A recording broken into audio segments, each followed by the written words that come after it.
This is going to be a long one today. And when I say long, I mean like long for me. I spent I don't know, a month or a little over a month writing this. There's a lot. There's a lot.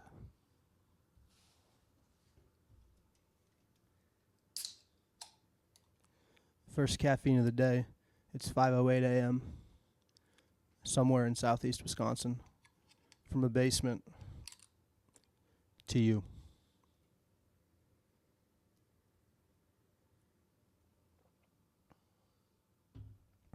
Not my usual basement either. Yeah, my StreamYard freezes, so that's gonna keep happening. We're just gonna keep rolling. And we begin. Minnesota, the land of 10,000 pluralities. A long essay on the state of our civilization and the zeitgeist that haunts us. Quote, much of Minnesota's recent history is the story of a state learning that pluralism in the abstract is less complicated than pluralism in reality. End quote. That comes from Charles Homan's New York Times.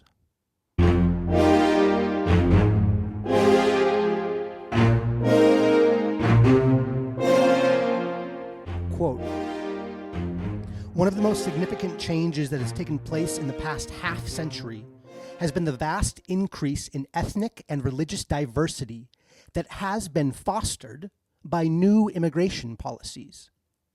Accommodating religious diversity in American life today can no longer plausibly be talked about as it was in the mid-20th century in terms of Protestant, Catholic, Jew. It is instead about equity for communities that represent virtually every religion in the world. End quote. That's from George M. Marsden, The Twilight of the American Enlightenment.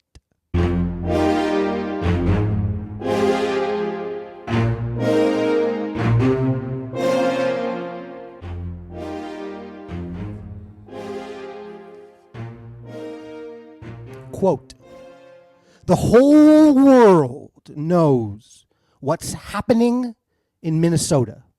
The whole world knows what's happening to you. End quote. President Donald J. Trump speaking to a crowd in Minnesota.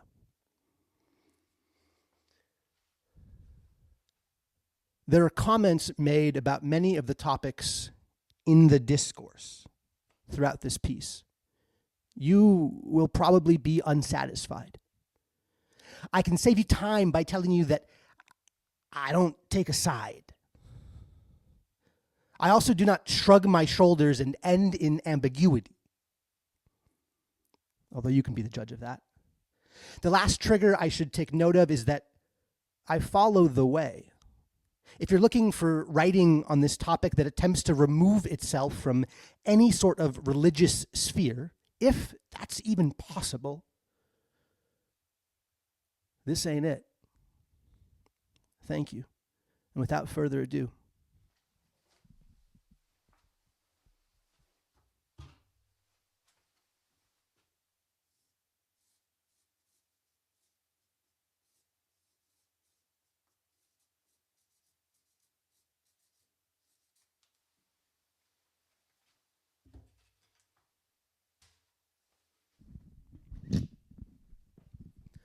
Section 1, the beginning. A philosopher friend of mine who lives blocks from the separate sites where George Floyd and Renee Good experienced their final, excruciating moments on this planet we call home, sent me a New York Times article early on the morning of January 18th. Journalism was the third major I declared in undergrad, and the longest major I ever held, though I graduated with a different one and also went double major for a while. I couldn't resist multi-classing. The first was social work. The second was the first cohort of peace and social justice at my Cornfield College in 2011. Journalism was the third.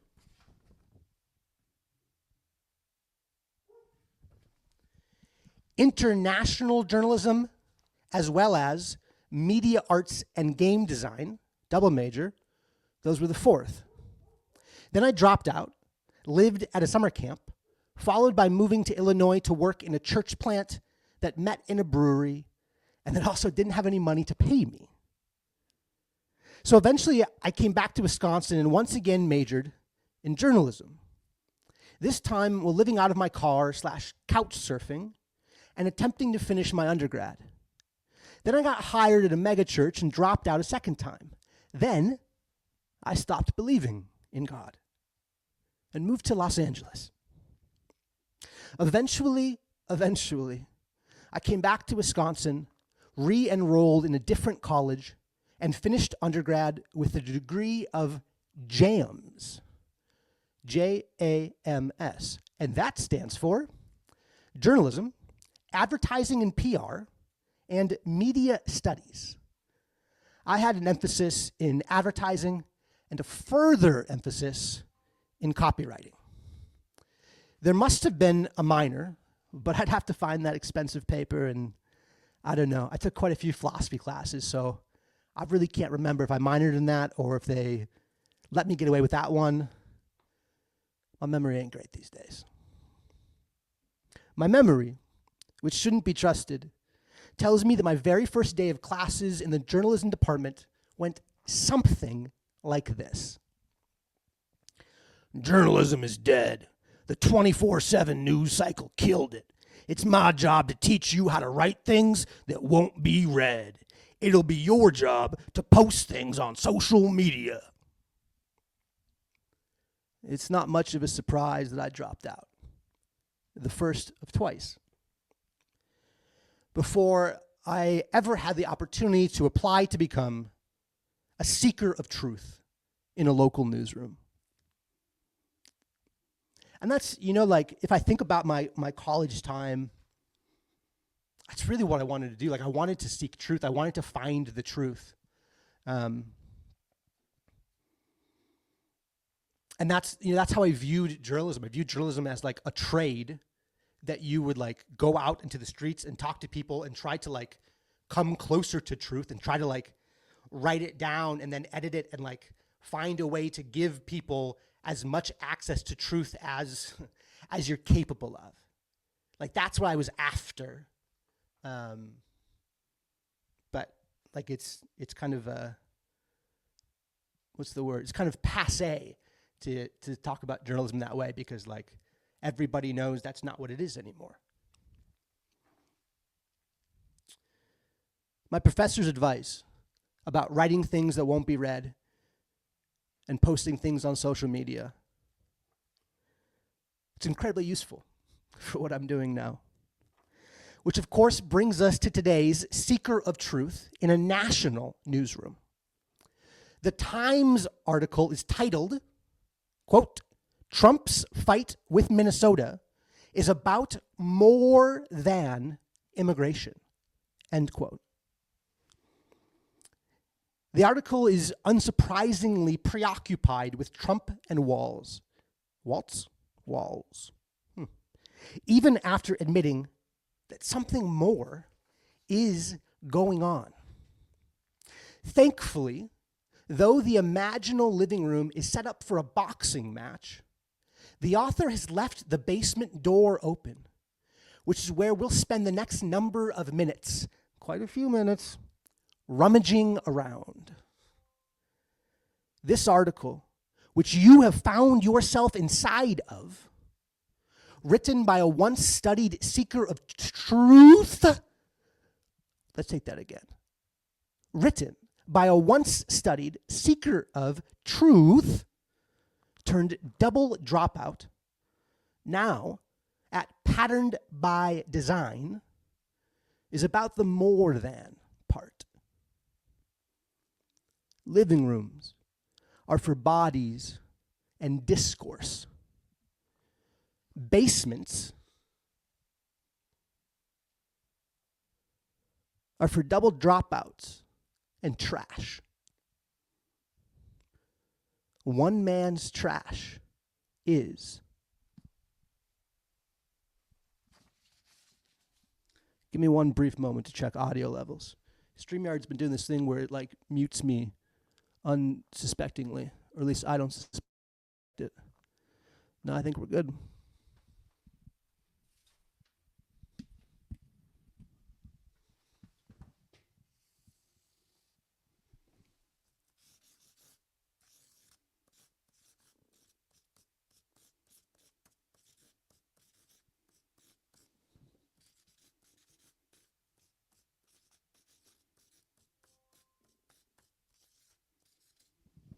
Section 2.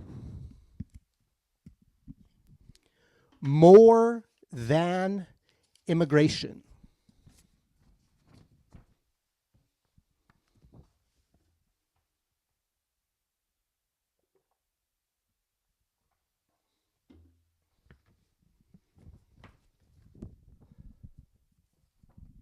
And so we come to the words of Charles Homans, tattooed across the gray lady's frail body on January the 16th. Quote, Minnesota had been a haven for refugees since after World War II, when it was an early destination for Holocaust survivors in the United States. And especially since the late 1970s, when it began taking in thousands of South Vietnamese and Hmong people on the wrong side of America's withdrawal from Southeast Asia. This hospitality had historically been a point of pride for the state, a piece of the exceptionalism that Minnesotans, performatively modest as they are, have always claimed. It was a product of a broader, deep-rooted civic idealism.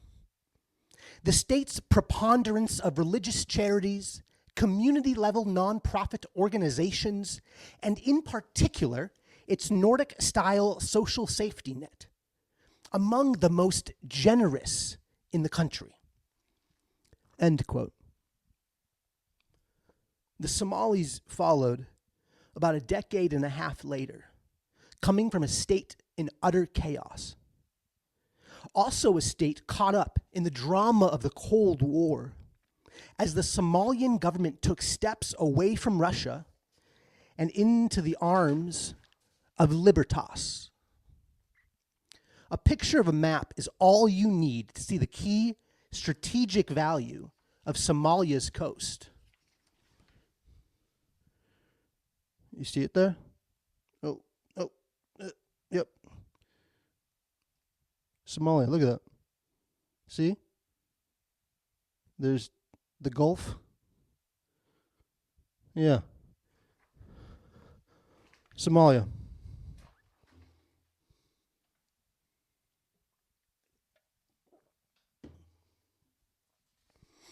And for a picture of utter chaos, look no further than the film Black Hawk Down, adapted from a book of the same name, which is set in the late stages of Somalia's 1990s crisis, after every institution had collapsed. Think no formal government, no organized military, no police, no courts, and you can forget about any steady schooling or employment. As the Somalian community in Minnesota grew, they established internal social, as in humans speaking to one another, internal social networks that intermingled with the city and state networks that comprise Minnesota, much as the various Southeast Asian populations had before them. These inter-Somalian networks are based on clans, and a clan is a very ancient and very powerful way of doing life. So powerful that the Somalian government today operates around the 4 leading clans in the land. Recently, a number of Somalis, as well as a number of other non-Somali Minnesotans, have found themselves embroiled in a fraud scandal in Minnesota, now above $1 billion. But I don't write that sentence to connect immigrant to fraud to bad evil.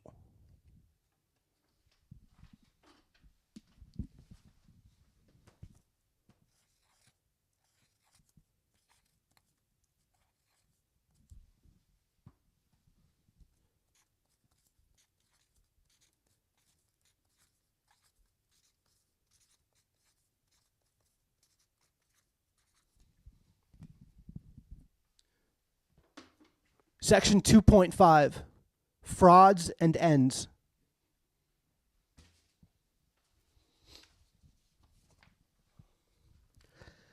County Highway, America's only newspaper, elevated the Minnesota fraud story in a way that caught the zeitgeist.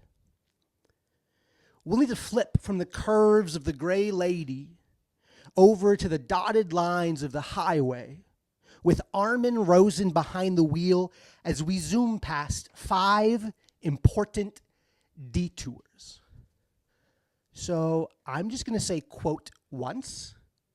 There's 5 quotes. They're not particularly small. So maybe I'll just do like a hand wave, and that will mean that I've moved from quote 1 to 2 to 3 to 4 to 5.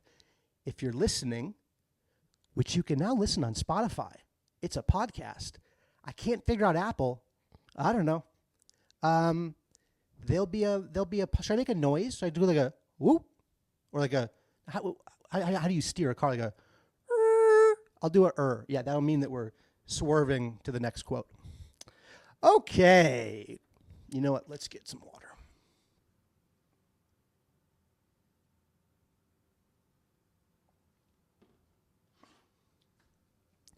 Thank you for being here, by the way. It means a lot that you would, spend any amount of time with me digitally. Thank you. Quote, if one chooses to inhabit a fact-based world, it is impossible to ignore that the most thoroughly proven frauds, the ones that have dollar amounts and dozens of federal prosecutions attached to them, involve the distribution of social services through organizations serving Somali Americans. All of the people indicted over alleged housing stabilization and autism fraud, and all but 2 of the 73 Feeding Our Future defendants are Somali.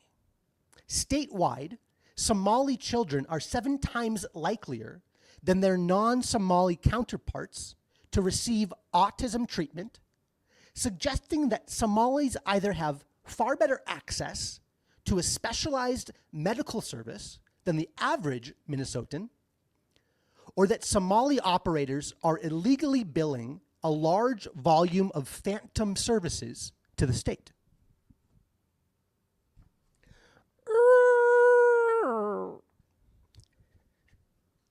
Still, explanations that attempt to pin blame solely on the nauseating corruption of Minnesota state government, the one-party rule of the DFL, the malfeasance of specific politicians, or the local Somalis, all fail to fully capture how deep, how broad, or how far back the mass immolation of the people's money goes.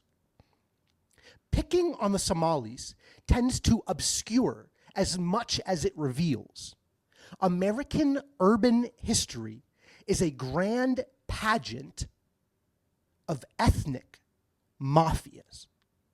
For the newly arrived immigrant underclass, community-wide criminal activity has always been an engine of wealth, social cohesion, and protection amid the exclusions of an unfamiliar and sometimes hostile society. The Somalis are following a trail that Irish Catholics and Italians and Jews all blazed. And what's more American than fraud?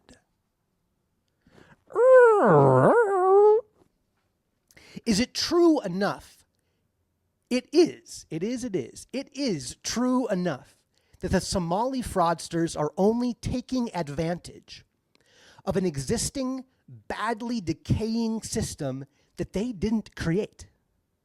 The defrauded programs are all based on a delivery method for public benefits in which nonprofits bill the state for services they claim to have provided. And the state assumes that they are telling the truth, for reasons conceivably ranging from a culture of simple bureaucratic incompetence to the active and deliberate abatement of fraud in exchange for political contributions and other kickbacks. Minnesota's government has chosen to exert little real supervision over the nonprofits, which operate under far looser rules than government agencies. David Feinwachs, an adjunct professor at the University of Minnesota Law School and the former general counsel for the state's hospital system, went a step further, claiming that fraudsters are merely copying at the individual level a practice the state itself has codified over many decades, namely the systematic use of Medicaid to defraud the federal government. Feinwachs has alleged that Minnesota has been deliberately overbilling Medicaid to the tune of around $1.3 billion a year since at least 2015, and probably earlier. He believes that state government Medicaid overbilling operates as a kind of slush fund, with insurance companies and state agencies working together to confuse the status of billions of ill-gotten dollars, an arrangement from which both the companies and politicians benefit.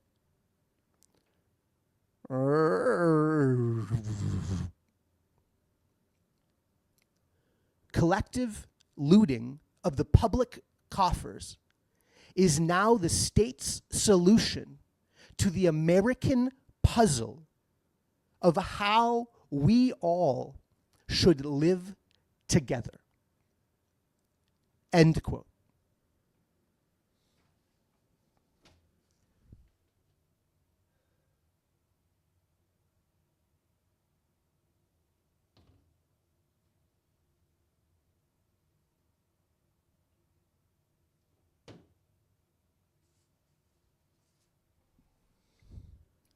Here's all I have to say on the matter.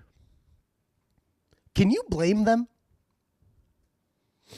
Are you the kind of person that can say no to free money? The government is handing out free money with little to no safeguards. And all you have to do is a little bit of doctoring work. If my religious convictions were slightly, and I do mean slightly different, then sign me up and let me tell the rest of my clan. Of course, blaming the government is pointless. But we live in an age where much of the government is pointless. Things happen at a federal level, people scream about it on social media, and then a new thing, apparently worth screaming about, happens. Every hour, on the hour, both sides of the aisle lose their collective minds. The things that actually turn the gears of government are not noticed. not cared about, or forgotten by the end of the hour. Oh, and let's not forget the assassination of Melissa Hortman, a Democratic state representative, and Brian Thompson, the CEO of United Healthcare, a major Minnesota headquartered company. So why write any of this? You ask me. Why drop in salacious comments bound to be misconstrued? Remember, Ethan, stay on task. You are writing about technology this year, aren't you?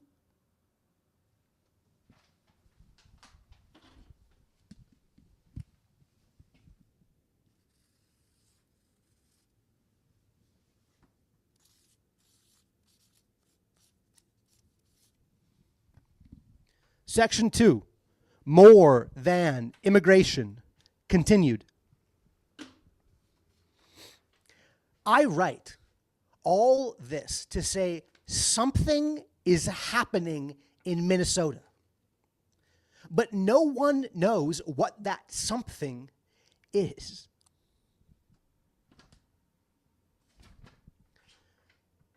I can feel the rumbling from 6 hours away. What you see in the protest and counter-protest filled streets is a reflection of something stirring down below and something hovering up above. Homans continues his article by going on to critique Minnesota from the left, saying the state possesses some of the country's most severe racial disparities across a wide range of metrics, from unemployment to home ownership to incarceration to educational attainment, end quote. Well, this took a turn.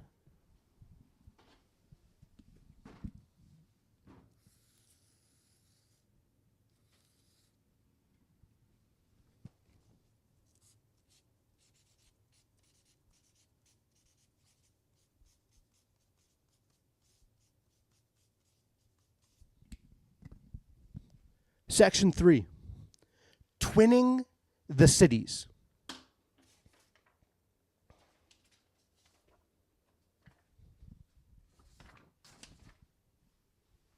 All right, I want you to meet Professor Samuel Myers, Jr.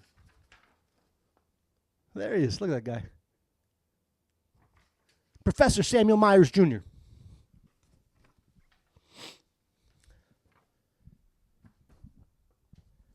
Rummaging around in the hyperlinked basement boxes, we meet Professor Samuel Myers, Jr. and his Minnesota paradox. Quote,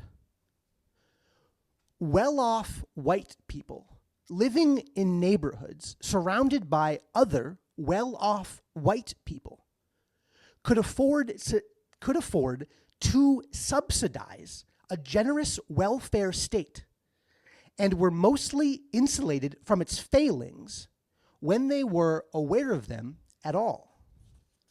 End quote.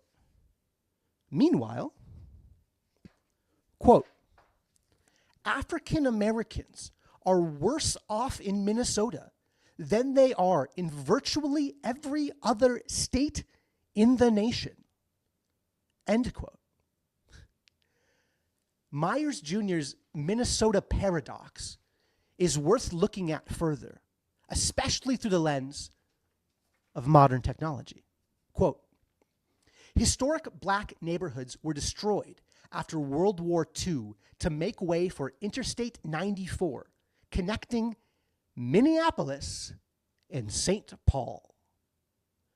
Policing policies evolved that substituted explicit racial profiling with scientific management of racially disparate arrests. End quote.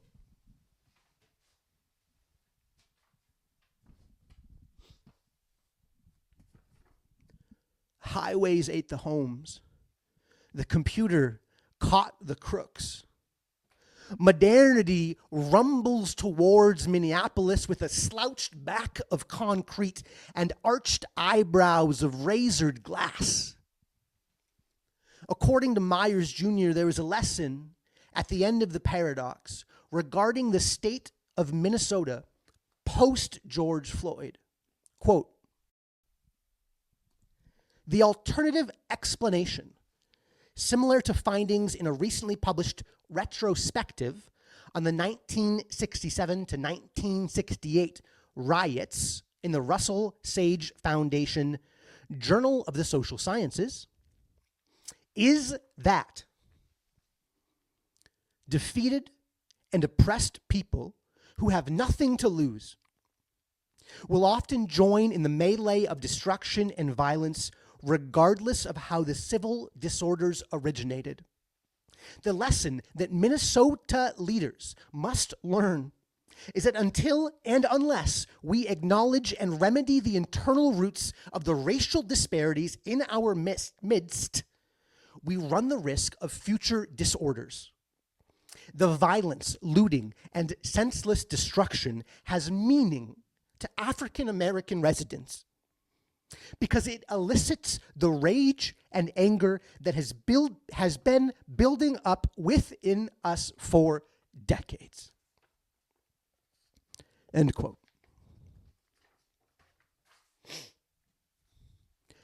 I'd imagine that rage has been building. This is a bad sentence. I'd imagine that rage has been especially building in a new way. It's better. Ever since President Lincoln heard the start, but not the finish of, "You sock-dologizing old," bang, bang, man trap. From best I can tell, Lincoln's vice president turned president, Andrew Johnson, he may have neutered Democratic opposition as Lincoln's running mate. But as president, Johnson also neutered Reconstruction. Perhaps there is another timeline where the world is brighter, but we, here today, must learn to live alongside each other well. We cannot succumb to depressing and oppressing each other by using the technologies of nihilism. We cannot allow generational pressures to collapse our 20s and our 30s into decades of rage. Is it really a surprise that individuals who feel depressed and oppressed would lash out?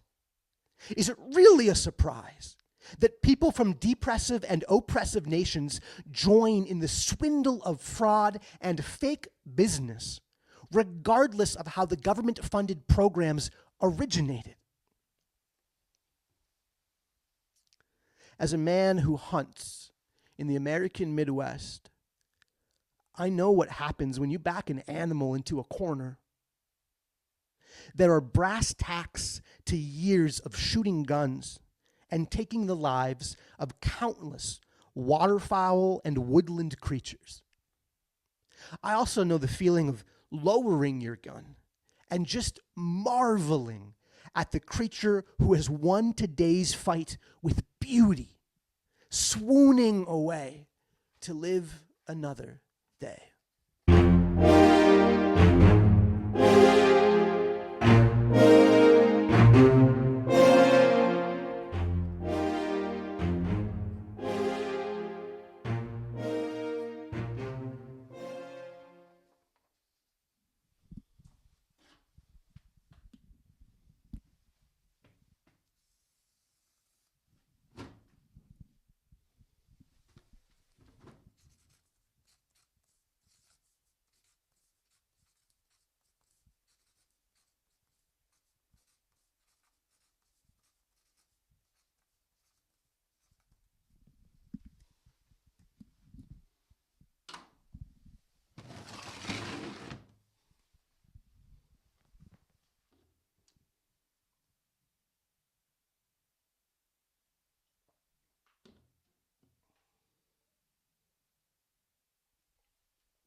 That's embarrassing.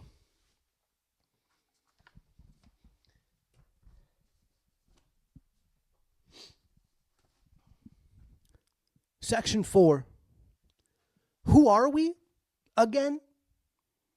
Question mark. Question mark. Question mark. Lest we forget our seeker of truth, Homans also brings in critique from the right.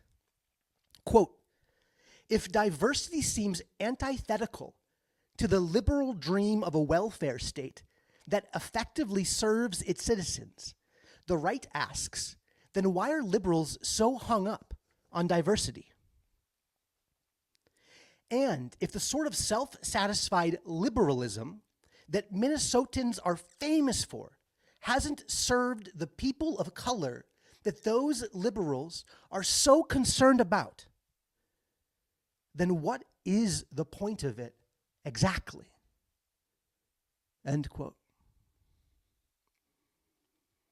We are close to the center of this New York Times article, sent to me by a Minnesotan with a polyphasic sleep cycle. Take a second to think about this.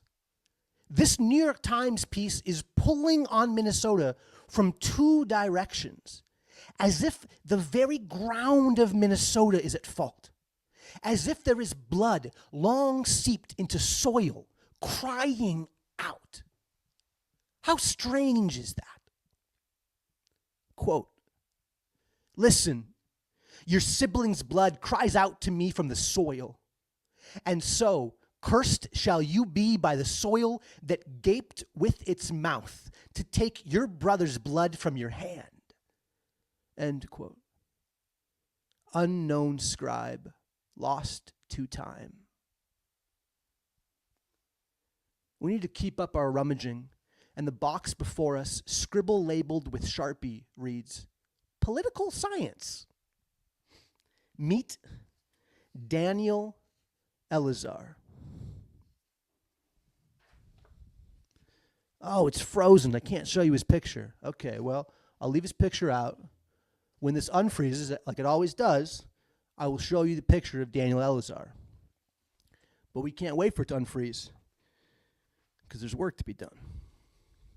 One of Elazar's central arguments is that there are three dominant political subcultures in the United States. He wouldn't call them clans, but you can think of these three groups as sharing a loose set of attitudes and belief structures in regards to how the government should function. So here are the three American non-clans and how they orient themselves to the institution of government. Okay, the first non-clan, I'm calling it the I non-clan, and Elazar labels it individualistic. These were settlers who arrived in the mid-Atlantic region. Think New York, Pennsylvania, or New Jersey. Also, they came from places like non-Puritan England, as well as Germany. They diffused into America like a straight line from Ohio to Wyoming. The I non-clan, individualistic, sees the purpose of government to be that which helps the individual American. Politics will be seen as dirty business, lacking nobility, and some corruption will be tolerated as long as the individuals who get active and involved remain satisfied. Politicians with party loyalty are valued. Individuals are encouraged to join the game of politics, but it will take great energy, capital, and force. It's very utilitarian. All right, that was clan number one, the individualistic. Now for non-clan number two, the M non-clan, the moralistic non-clan. The way I wrote this doesn't work as well when I'm speaking, so I got to change the way I'm saying this. The moralistic non-clan. These were settlers who arrived in upper New England from Puritan England and then moved westward across the Great Lakes, eventually joining up with settlers from Scandinavia and Northern Europe, whose bodies and ideas made it to the West Coast. The moralistic non-clan sees the purpose of government to be that which betters society and supports the greater population of Americans. Politics will have an expectation of honesty. Politicians will have an expectation to be serving others, and corruption will not be tolerated. Politicians with good qualifications and who arrived on the scene meritocratically will be valued. However, all non-clan moralistic members are encouraged to participate in the game of politics, regardless of their social standing. Let me try to turn this off for a second and come back with the camera. Not that it's the end of the world, but...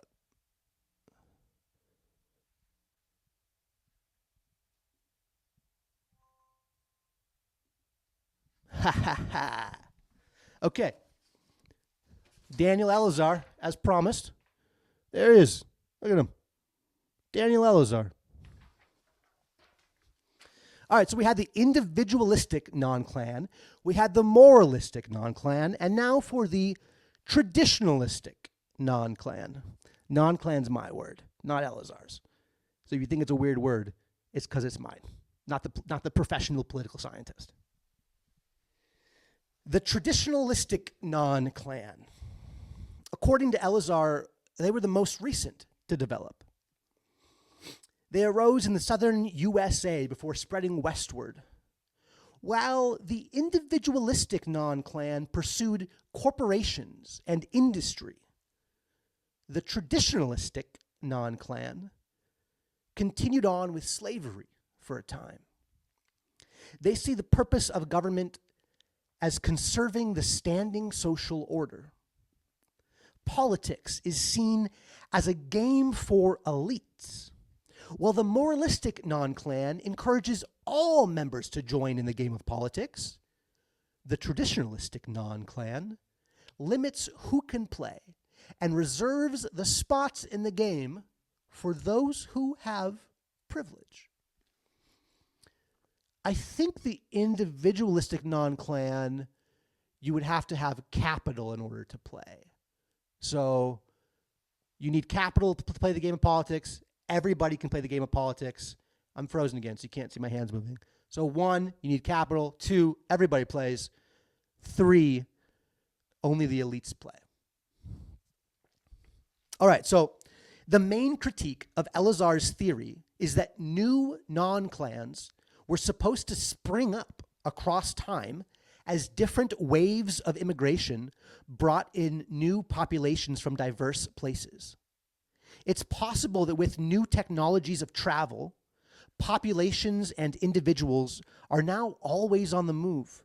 So non-clan identity is too difficult to stabilize these days. You know, I'm kind of wondering how much these 3 subcultures map onto liberalism, communism, and fascism. But I didn't dig too much of that. So, man, I'm frozen again. I have some quibbles with this map here, but I think it's a really useful picture to hang on our wall. All right, let's see if the camera going away trick works again. Where are we at? We're at 43 minutes. Oh, baby. I figured this was going to get close to 2 hours, and it definitely is. Buckle up. Oh, it didn't work this time. Okay, well, you know, I'll put this on the screen. Maybe I'll put it up on the screen the whole time I'm talking. That's a great idea. Why don't I do that? I am going to do that. Oh, okay, of course. Now it's going to work. I think I'm still going to put it up on the screen, though. Yeah, see, this is really not helpful to look at this. Yeah, not helpful, but you can kind of see. There's that upper region, there's like the middle region, then there's the south region. Yeah, super interesting.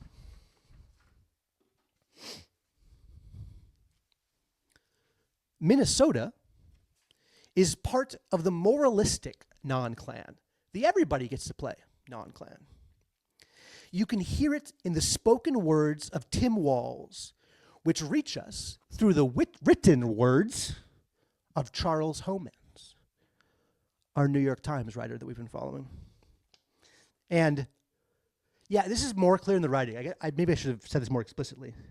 So far, just about everything has been the hyperlinks that were inside of the New York Times article. So my buddy sent me the New York Times article.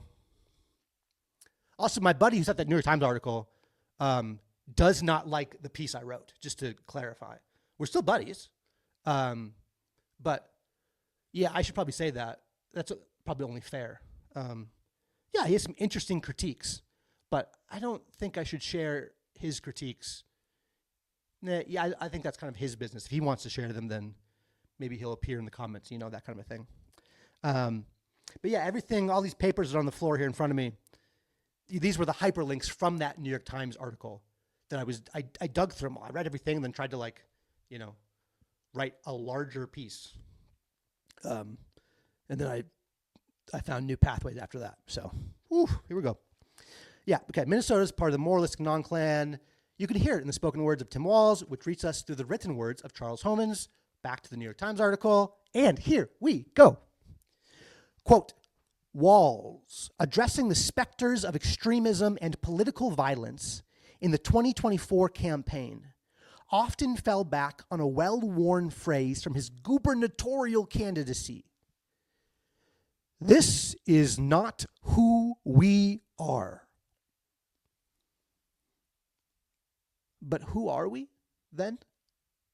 Liberalism in Minnesota and elsewhere has always struggled more with that question than the right, with its cultural conservatism, or the socialist left, with its appeals to class solidarity.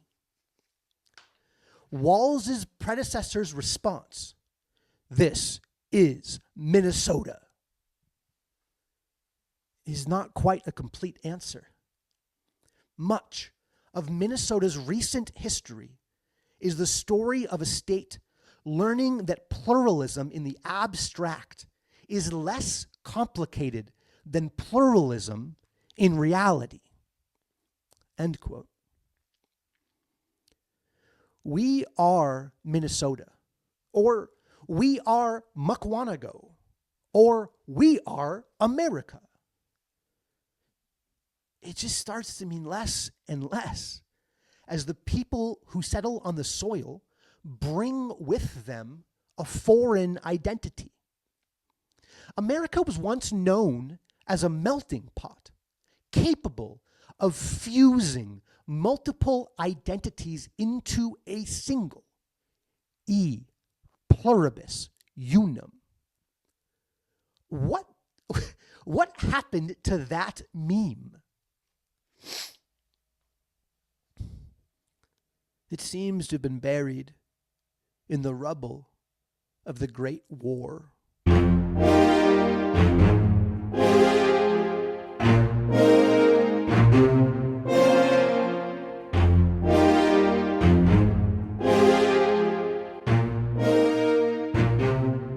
Part of identity is stability. I know I am Ethan because as I write these words to you, I am surrounded by Ethan's books, Ethan's coffee Yeti with the Dusterbeck's Brewing Company sticker, Ethan's wife's grandmother's framed Irish blessing, Ethan's Totoro nightlight, and Ethan's microphone. Ethan's stuff is everywhere. So this must be Ethan's space. Ethan likes things and wants things and has arranged things in a certain way for Ethan to function well at Ethan's desk. Now, imagine Ethan's wife, Jane, started to use the desk that was once Ethan's and Ethan's alone. Jane also likes things and wants things and arranges things in certain ways for Jane to function well at the shared desk. Ethan would be quickly infuriated upon finding Ethan's microphone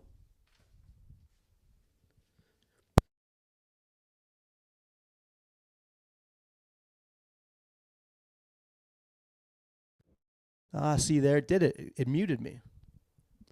Let's take that again. Ethan would be quickly infuriated upon finding Ethan's microphone pushed into the corner of the shared desk that is now shared. But Jane sits at a different angle. So the microphone needed to be moved in order for Jane to sit comfortably. And this is the shared desk, after all. So Ethan's wants and desires are no longer central. Even though the historic ownership of the desk relates exclusively and proprietarily to Ethan. The question before us is, how do we live well in a pluralistic place? How do we share what must be shared? How do we keep our identity when we spend less and less time with physical things and more time with digital non-things?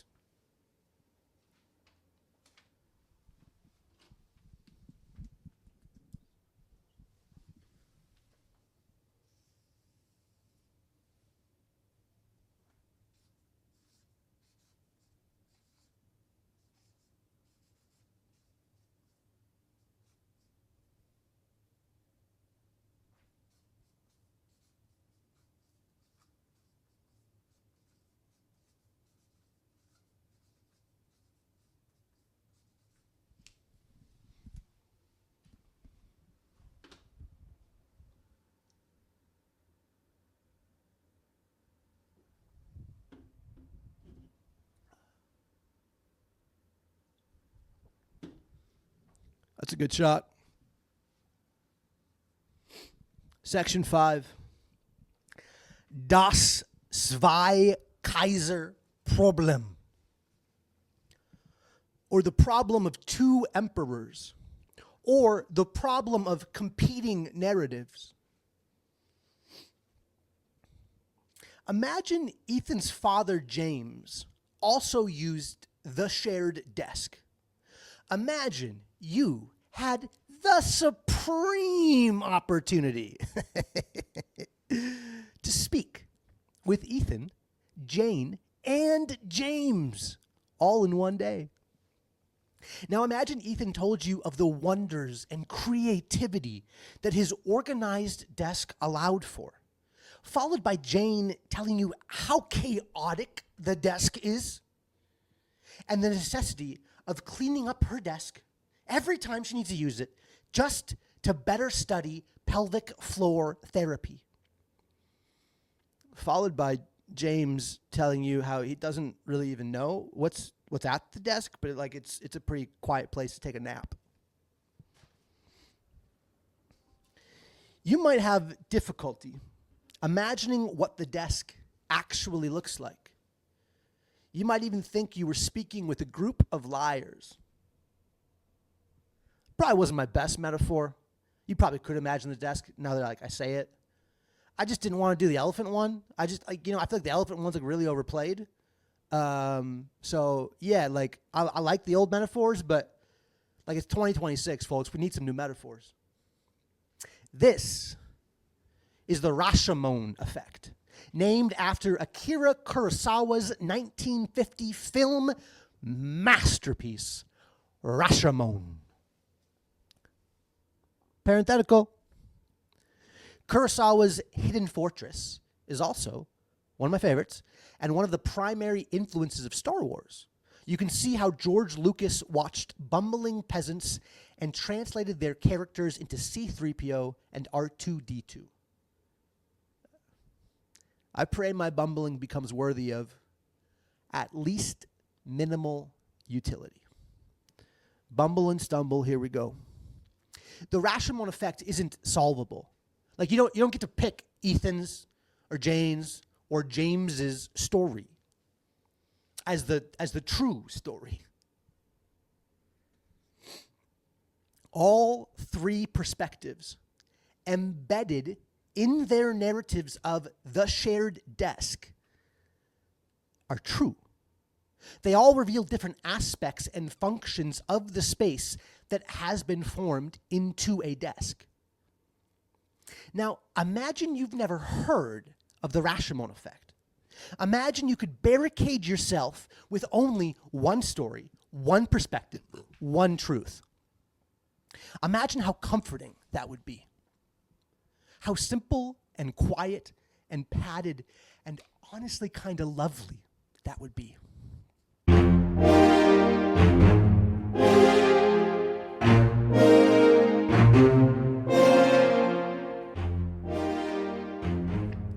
On January 20th, 2026, Racket News, founded by Matt Taibbi, published a piece titled Blue Sky Brain, X Brain, 2 Viral Stories from Minnesota.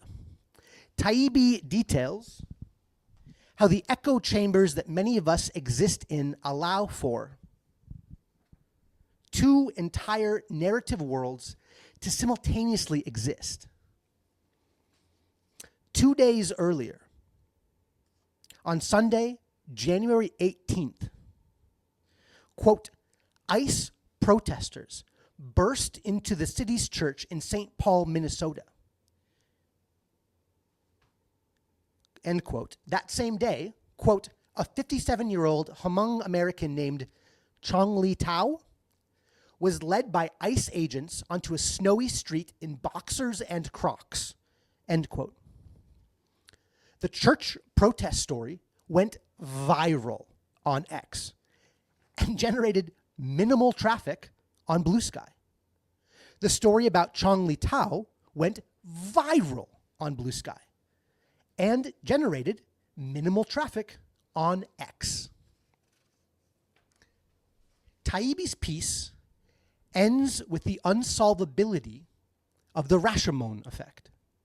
Quote, with separate platforms, audiences don't even accidentally engage with stories from the other side. Is it fixable? Even if we had a fully decentralized system like Nostr, says Jack Dorsey, that wouldn't change people's desire to challenge their ideas and opinions. This, he says, is a societal norms thing. Only the norms aren't normal. We'll be looking for ways to quantify this siloing effect in the future. What crazy times! End quote. In other words, it ends with an ambiguous fade to black. This unsolvability is actually an incentive for cameras everywhere. If we had objective evidence of every event, then we would know what is true. Unfortunately, cameras, at least currently, can't capture intent. You know, even if we were to return to our political scientist, Elazar, he would tell a similar story at length.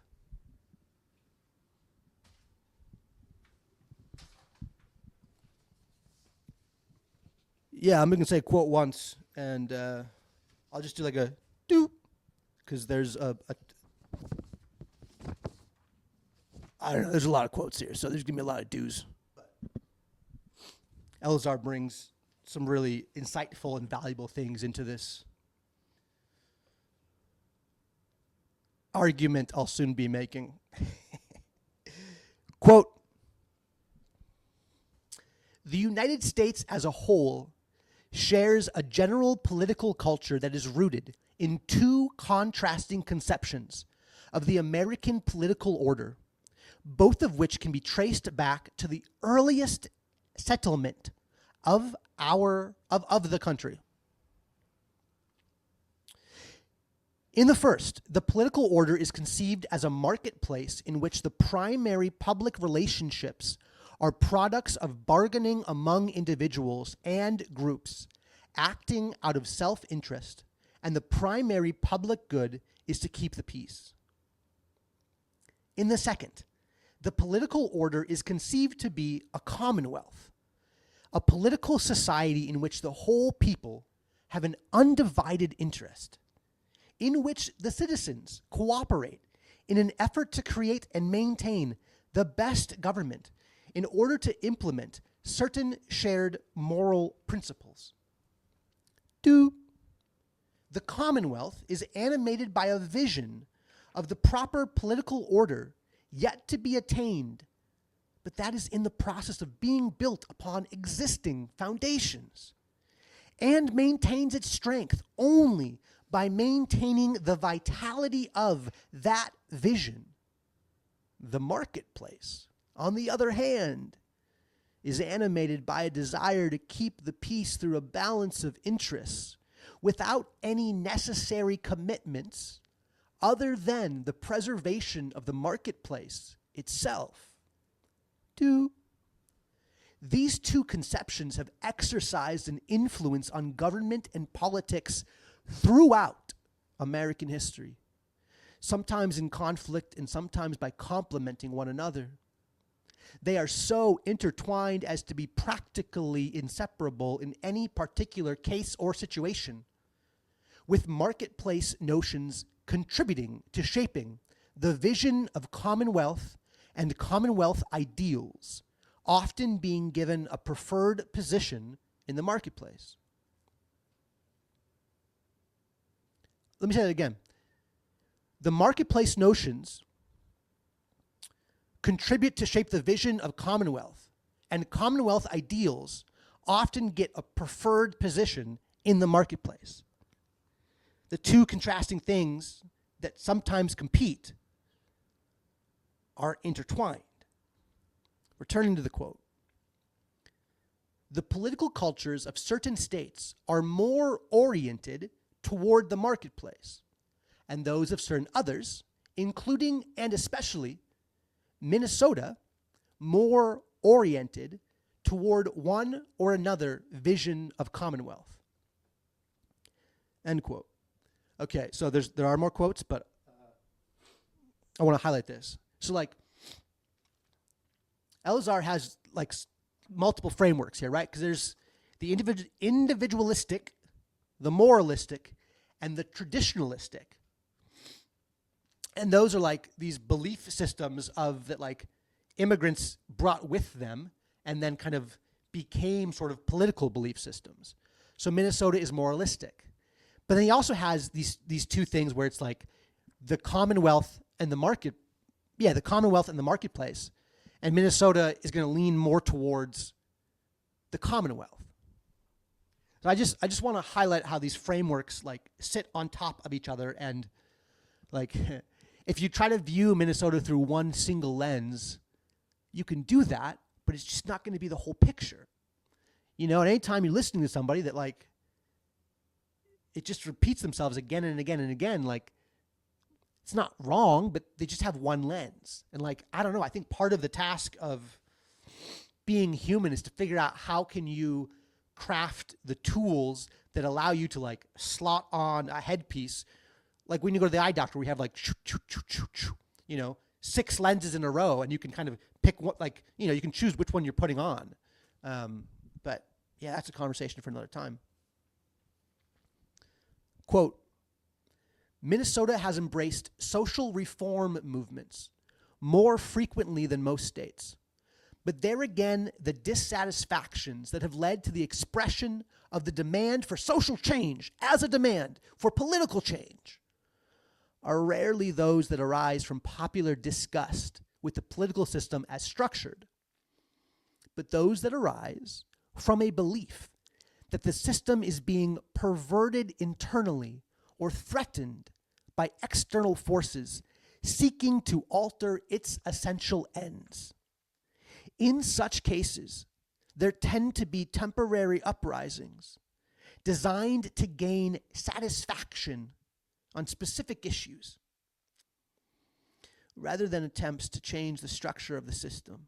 It is no accident that Minnesota is still operating under its original state constitution, despite the problems attendant upon its adoption and occasional drives to rewrite it. Nor should it be surprising to discover that there has been relatively little change in the structure of local governments in Minnesota, despite the almost nationwide tendency after World War II to try to cope with metropolitanization through government structural change. End quote. Note, the technology of cities, metropolitanization, is problematic after World War II. And Elazar thinks that Minnesota's original constitution can't handle metropolitanization. Metropolitanization. Man, is that a word? The state constitutions were not designed for cities, giant urban concrete jungles. Part of the problem we face today is the city on a big scale. We don't know how to live and operate it well. Now, someone could argue we just need a better constitution, and that's possible. Someone else could argue you can't operate anything well at that scale. Just two more quotes. I think I want to riff here a little bit. I need a drink of water, sorry.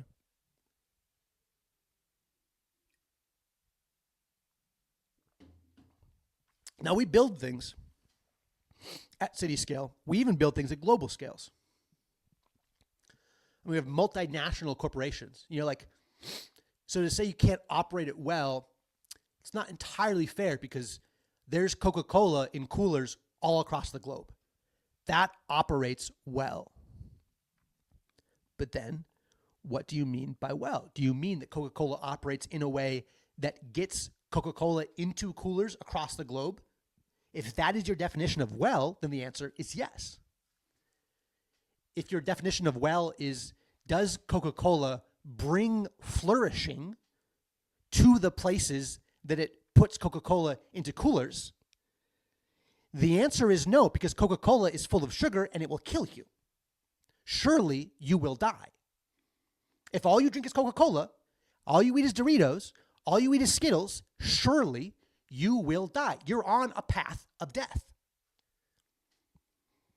The processed artificial food is killing you. Every bite is a bite of death. Now, your body can handle a little bit of death, but only a little bit. And so many of our modern health ills go directly back to processed, artificial, sugar-filled foods.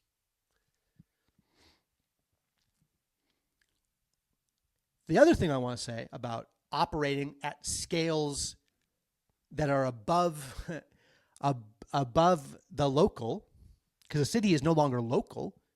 I mean, if we're talking about an urban city, there are localities to it. There are neighborhoods. And really, that's the best way to enjoy cities. When I lived in Milwaukee, I lived in Bayview, and I spent most of my time in Bayview, and I loved my time there because Bayview was my home, and occasionally I'd venture to the 3rd Ward, or occasionally I'd venture to the Deer District.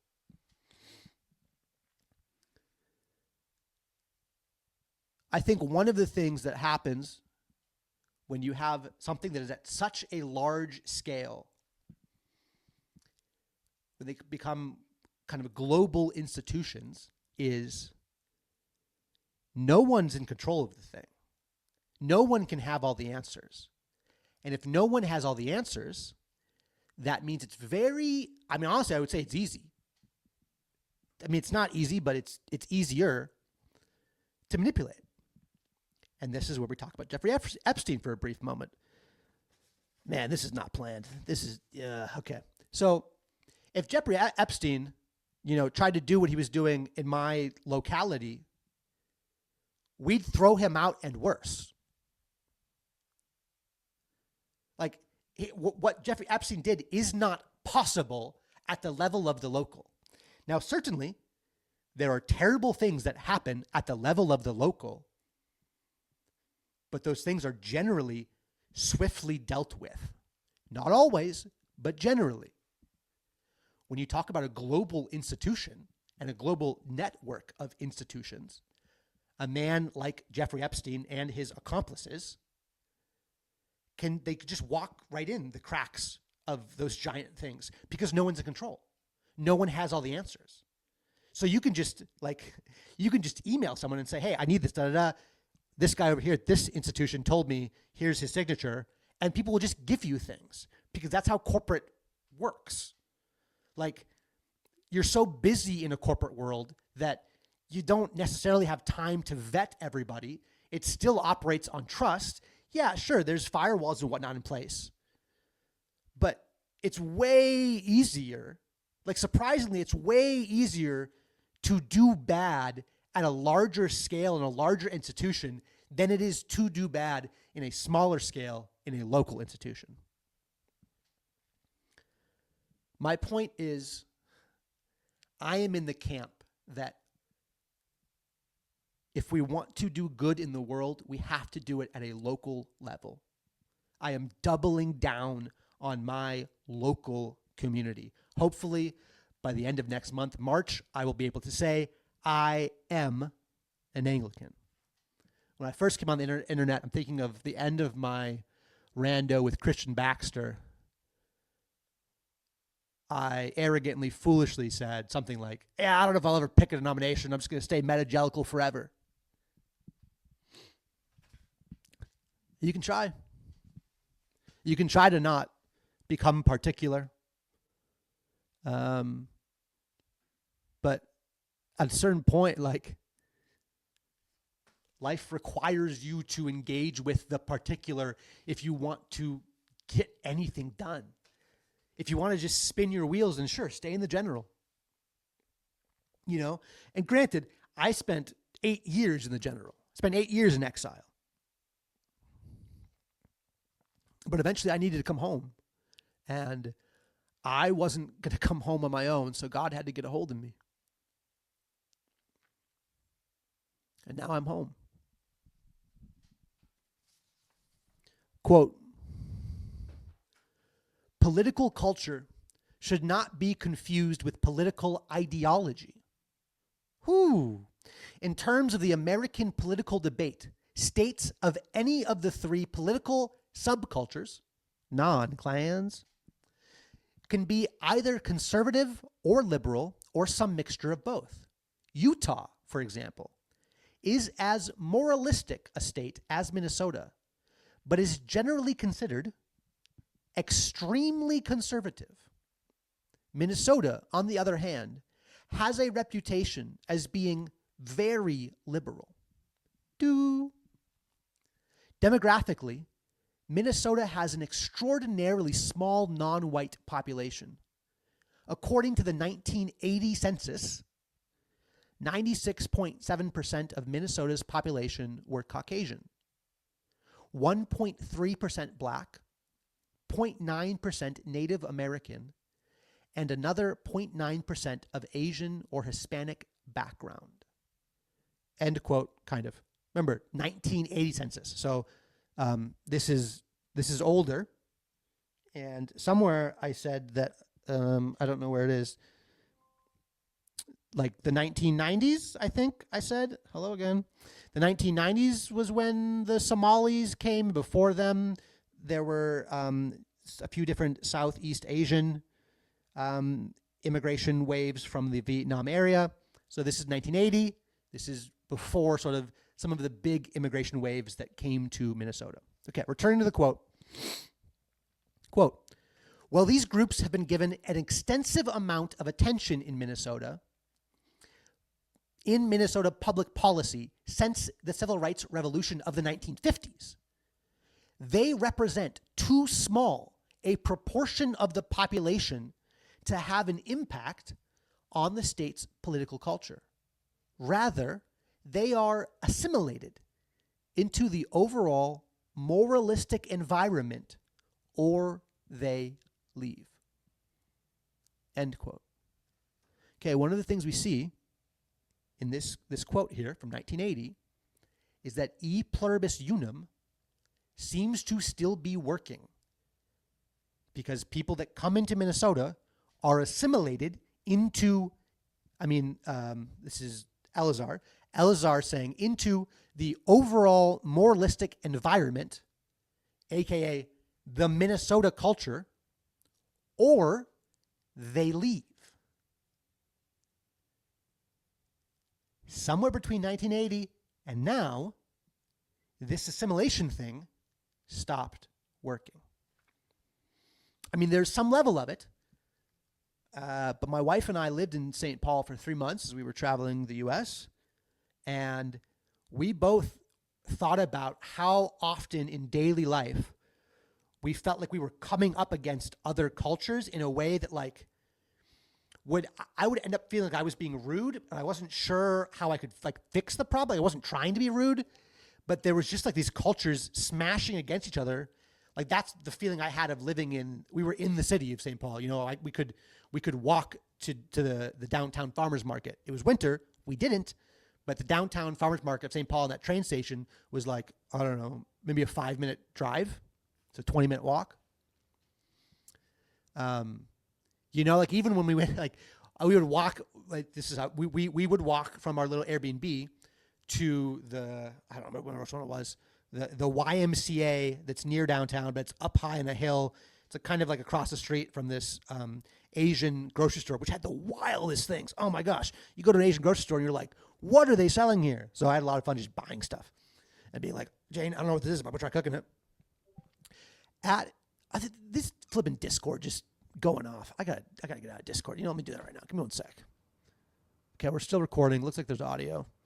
What is Discording? I don't even know. There's not even notifications. I hate Discord so much. Okay, X out of that. Maybe it's X. X out of X too. Okay, and we're back here. At the Minnesota YMCA, near downtown St. Paul, we would go to the sauna, and there would be 6 or 7 different religious cultures, ethnic cultures, American subcultures, clashing. And there would be somebody that wants to lay down a prayer mat, and there'd be somebody that wants to stretch after going for a run, and there'd be somebody that had this giant thing of beads, and they want to count the beads, I assume some kind of prayer meditation, and then there'd be a group of 4 people of a different ethnicity that are trying to all get in the sauna at once. And it was it was very chaotic. And there was a sense where it was fun. And I even found it to be quite beautiful that we could all share this sauna space, and everybody would be like, oh, come on in. It was very welcoming. There were other interactions in other environments that were not welcoming and that were frustrating. And I just thought to myself, this is so interesting. I've been in cultural places, so this was not my first experience of being a minority. My first experience was with African Americans and black culture, but we're not going to go down that road today. But yeah, I don't know how many white guys have the experience of being a minority, but it changes you.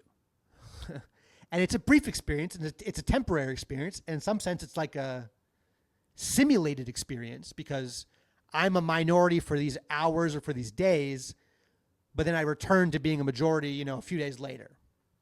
So I'm not trying to say that I understand the experience of the minority. I'm just saying that if you've never been a minority, it might be a good thing to find a place where you could go and experience what it's like to have a culture shock and go, I don't fit in here, but maybe I could try to figure out how to fit in. Like that whole thing, it's worthwhile. It's valuable. It has value. Okay, where in the world am I on this page? I think I just finished the quote and started riffing. So we're done with the quote, and now we're returning to the end of section 5. Das Zeitgeist-Problem. We are staring down the barrel at one of the problems of our time. But I can't walk away from this into the fading black, calling curtains on our countries. According to the Nature Nurture Nietzsche newsletter on Substack, quote, prejudice based on political affiliation is now stronger than prejudice based on race, religion, language, or region of origin, end quote. If you are concerned with prejudice, then you need to be concerned with the divide between the left and the right, because that is currently the greatest divide. That is the place where you will see violence. That is the wound to work on healing. I feel the urge to stare further into the barrel's spiraling abyss. We are staring down the barrel at one of the problems of our time. It's a barrel of a gun. The barrel is the end of a gun where a bullet comes out of. We are staring down the barrel at one of the problems of our time. I feel the urge to stare further into the barrel's spiraling abyss and move further into the rooms of this imaginal basement. My only hope is that I might learn from the birds of the air and use beauty to convince whoever holds the gun, which I am staring into, to slowly lower their weapon and let me write another day. Okay, video's still frozen. I am getting up off of my chair and I'm going over to the giant post-it note to cross off Das Zeitgeist-Problem. We're at the end of section 5 and we now begin section 6. I got to write it before I say it.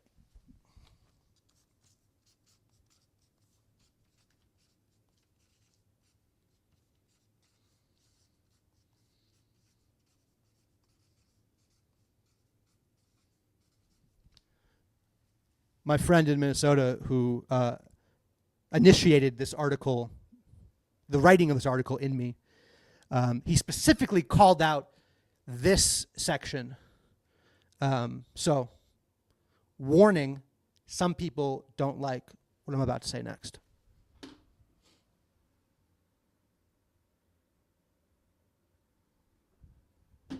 And friend, if you happen to listen, I love you. I hope you're well. You and yours. I really mean that. I really mean that, you know. Despite our disagreements, I hope you are well. And if I am wrong, I hope that in our clashing, I see myself better and correct myself, because I don't know if I'm right. This is just the best I got.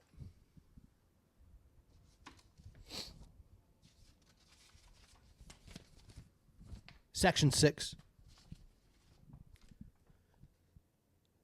There's 11 sections, by the way, so we're about to be halfway. Yeah. What are we at? An hour and 23. Oh, man, it's going over 2 hours. Whoo! Shooey! What time is it? It's 6:31 a.m. All right, we're doing all right. Section 6, the perils of pluralism. Let's catch back up with Homans to see how his ink has dried. Quote, last February, man, is that a hard word? Last February, a YouGov poll for The Economist found that a plurality of independent voters, 42% of them, had a favorable view of immigration and customs enforcement. In a poll conducted the day of Renee Good's shooting, 56% of independents disapproved of the agency's work. 44% of them strongly. That is a picture of a country that mostly agrees with Walls that this is not who we are, even if it is not entirely sure who it is instead. End quote. This is the end of the rummaging in this room. We're done with the New York Times article. Mostly. Maybe entirely. I'm not sure. I can't remember.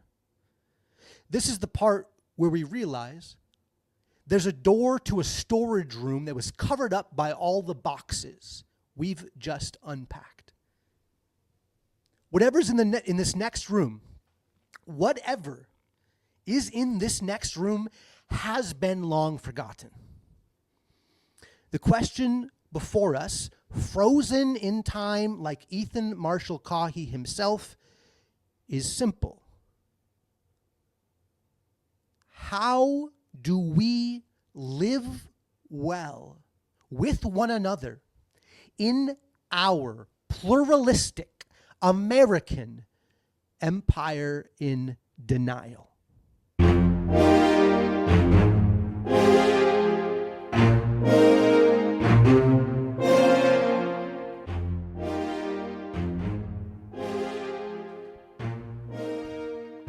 There are no facts. There are no facts. There are no facts. There are no facts that are not embedded within a narratival context. What you see and hear depends a lot upon where you're standing. It also depends upon the kind of person you are. End quote. Luke Thompson, a YouTube live stream.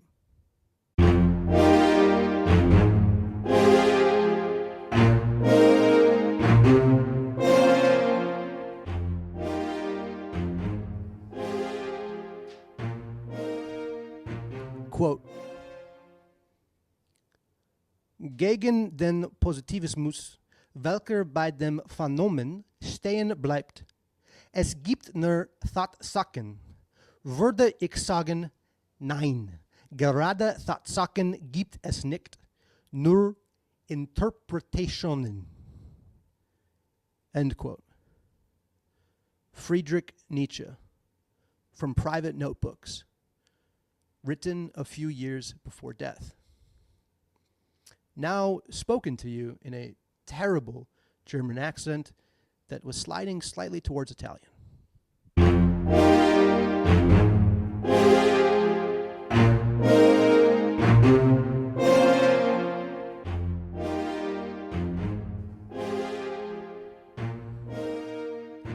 We find strange humans in strange basement rooms.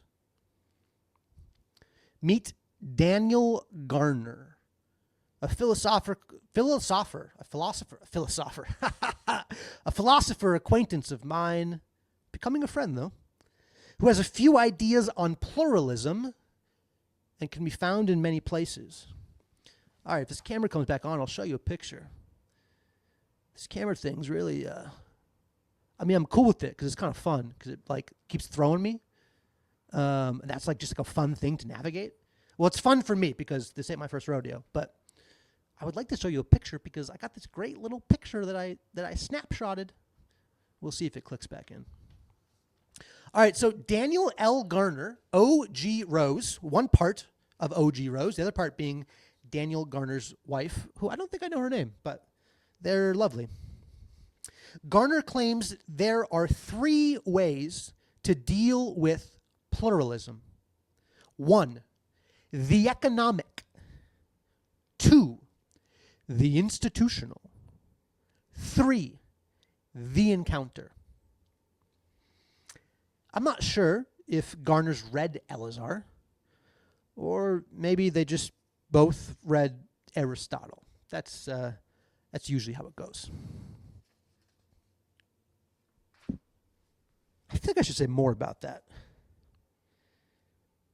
Okay, I do say more about it, but sometimes I forget how these essays go. And like sometimes I practice with this one where it's like going to be over 2 hours. There's just no way to practice. So we're just riffing here. Okay.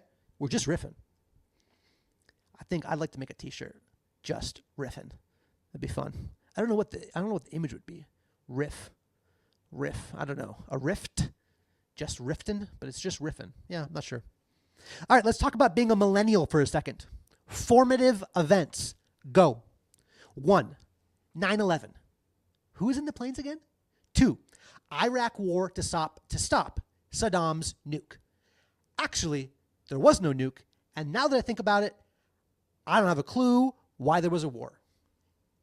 Postmodern war, there you go. 3. Offshoring of jobs. But this is for our good. This will benefit us.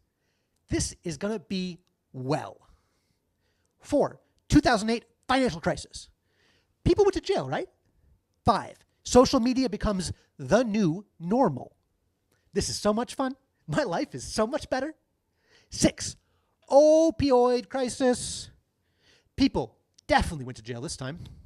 7. Insert your millennial moment that I missed in the comments below. Here's the thing. I don't want to get carried away by doomerism. Like I can feel the itch of doomerism begging for my attention, desperate to suck the life out of me. The economic way of handling pluralism is shaky at best for many of us below 40 years of age, although not all.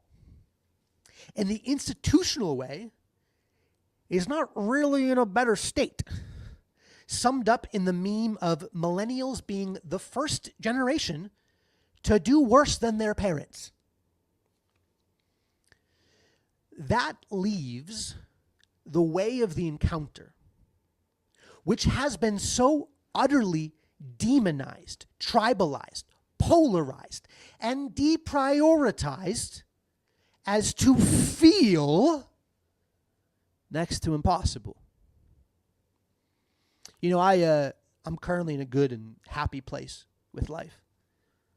In the last few months, I got married. I got a decent job in sales with room to grow. It's been a long time since I had a job that I didn't dread going to.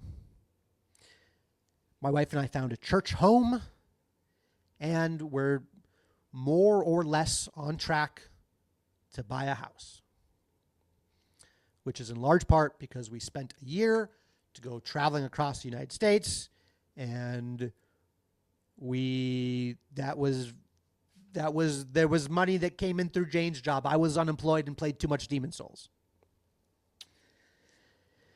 So, when I went to the grocery store this past week, I had the extra time and attention available to get in the only line offering a human encounter, even though self-checkout was available. But the encounter was thwarted by the system. The kid doing checkout flipped his sign from open to closed just as I was about to ask, "How you doing?" There's so many of us desperate for human conversation, or dare I say it, human touch. You know, like for some people, the brief touch of when you hand a dollar bill to a grocery store attendant might be meaningful. And for some people, that might be the only touch they get from a human all day long. Oh, I can feel myself getting angry. And I don't mean it in some kind of weird way. I just mean there's people who are alone. There's people who are alone, and the fact that they use a credit card and not a dollar bill removes just like it's not even real touch. It's just like it's a brush. Like the brushing by humans, like that it means something. We used to brush by each other all the time, and now we don't. There's so many of us desperate for human conversation, or dare I say it, human touch. The economy, the institutions, and even the encounter are nowadays so often mediated by the machine. I mean this in a very simple sense. I give my money to and through machines. I interact with government through machines more than I do through people. And I encounter other human beings through machines at least as often as I do out in the wilds. This has been, and I suspect it to be, an ongoing project. Civilization's answer to the perils of pluralism. Machine-mediated life. And if we remember earlier from the end of the County Highway article, they saw fraud as a solution to pluralism. The options on the board aren't great right now. At this point, in 2026, I am not against machines outright. I need the machine, even when it doesn't work well, so that you'll hear me. You still can't hear me. You can still hear me when I say this next part. I am for humans, full stop. However, I have to start changing my patterns of existence if I want any of my words to ring true. Quote, I know we're in a subjective business, but the truth is, I'm really in pursuit of greatness. I know people don't usually talk like that, but I want to be one of the greats. I'm inspired by the greats. I'm inspired by the greats here tonight. I'm as inspired by Daniel Day-Lewis, Marlon Brando, and Viola Davis as I am by Michael Jordan and Michael Phelps. And I want to be up there. So I'm deeply grateful to that. End quote. Timothée Chalamet, 2025 SAG Awards.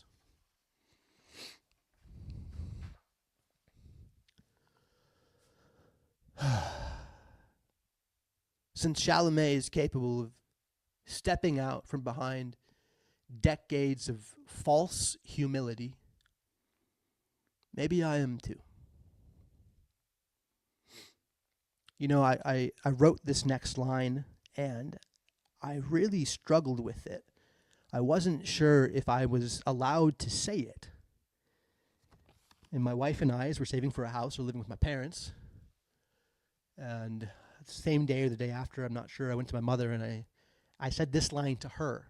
And I said, hey, I need your help. I went, is it okay if I say this?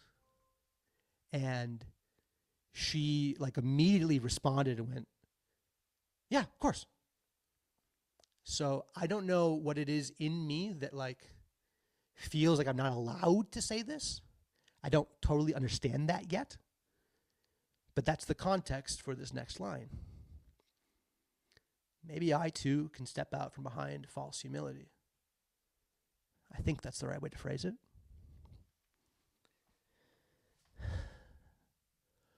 I want to be a saint.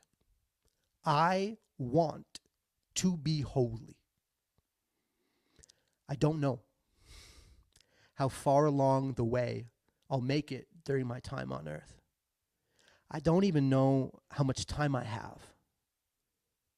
But I intend to spend my time becoming, following, listening, and echoing the words of those saints and holy ones that came before.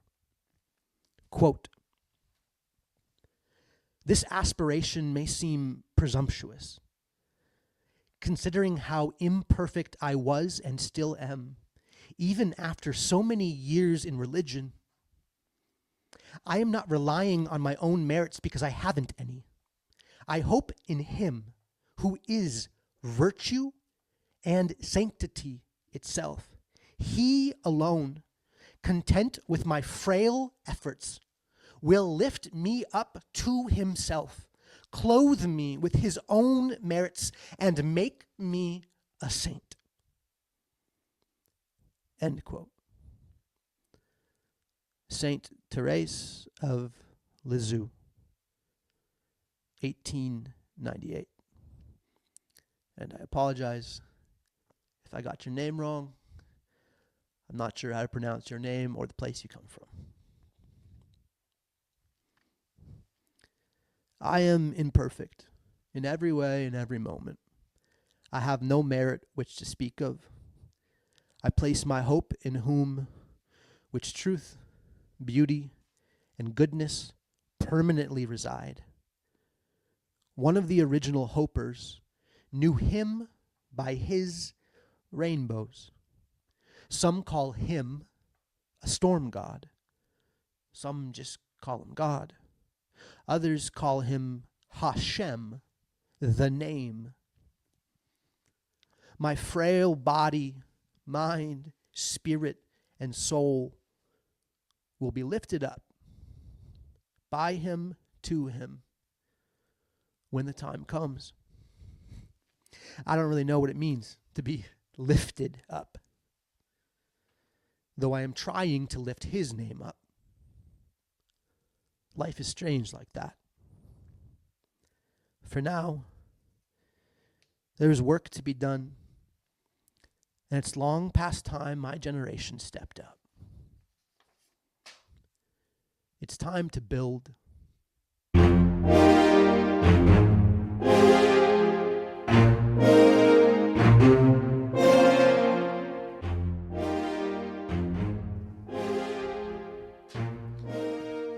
All right, I'm going over to the board to cross off section 6, the perils of pluralism. And now I need to write out section 7.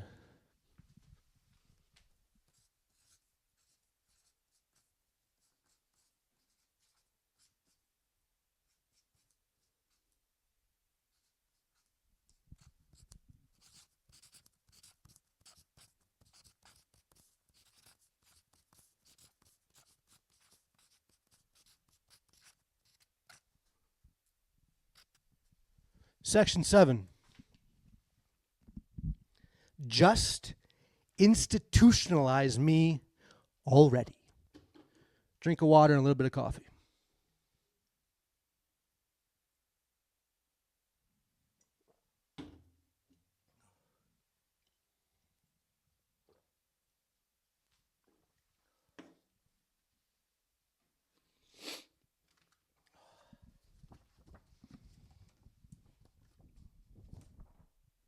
This video is going to have the absolute worst, what is it called? Is it called retention rate?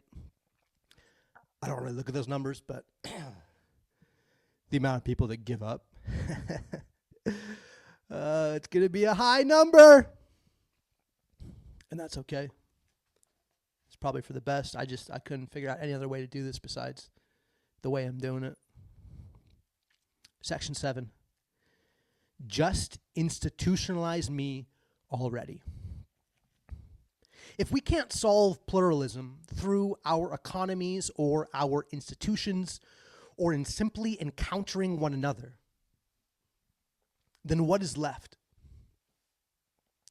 I've got a hammer, nails, and the energy of a 34-year-old. And I'm probably on the high end on the energy scale when it comes to the 34 years of age thing.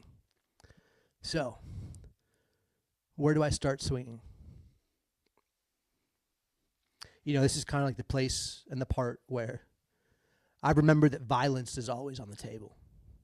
And violence does solve pluralism. Men with weapons create order. Always have, always will. Yeah, you don't like You don't like the economic, you don't like the institutional, you don't like the encounter. You get fraud, you get violence, and you get, what was the thing? And you get machine-mediated life. Man, how did I not write that in here? I didn't even see it when I was writing. That's pretty good, though. You remove the economic, the institutional, and the encounter, and you get the new ways to deal with pluralism. As these things collapse, you get fraud, you get violence, and you get machine-mediated. You get the way of violence, the way of fraud, and the way of machine-mediated life. I mean, that's in here, but I didn't write it down. Huh. So strange how this works. Men with weapons create order. Always have, always will. These are the stakes. And I understand this entire thing, whatever this thing is, if you want to call it an essay, you want to call it an argument, you want to call it a sermon, whatever you want to call it, this entire thing you and I are doing here together among us may be veering off into the preposterous. Ethan, you live in your parents' house with your new wife. Yes. Ethan, there aren't even 100 people online who consider you worth a click. Technically, there's like 103 on YouTube, but on Substack, no, there's not even 100. That's correct, yes. Ethan, you've just declared after thousands of words that you intend to become a saint. Yes. Ethan, you have decided to write out the stakes as violence and fraud and machine-mediated life at a civilizational level with some machine talk sprinkled in for good measure. Yeah, that is what I wrote. Ethan, one last thing. You are at this point now going to make a suggestion towards solving what is possibly the greatest problem we face today.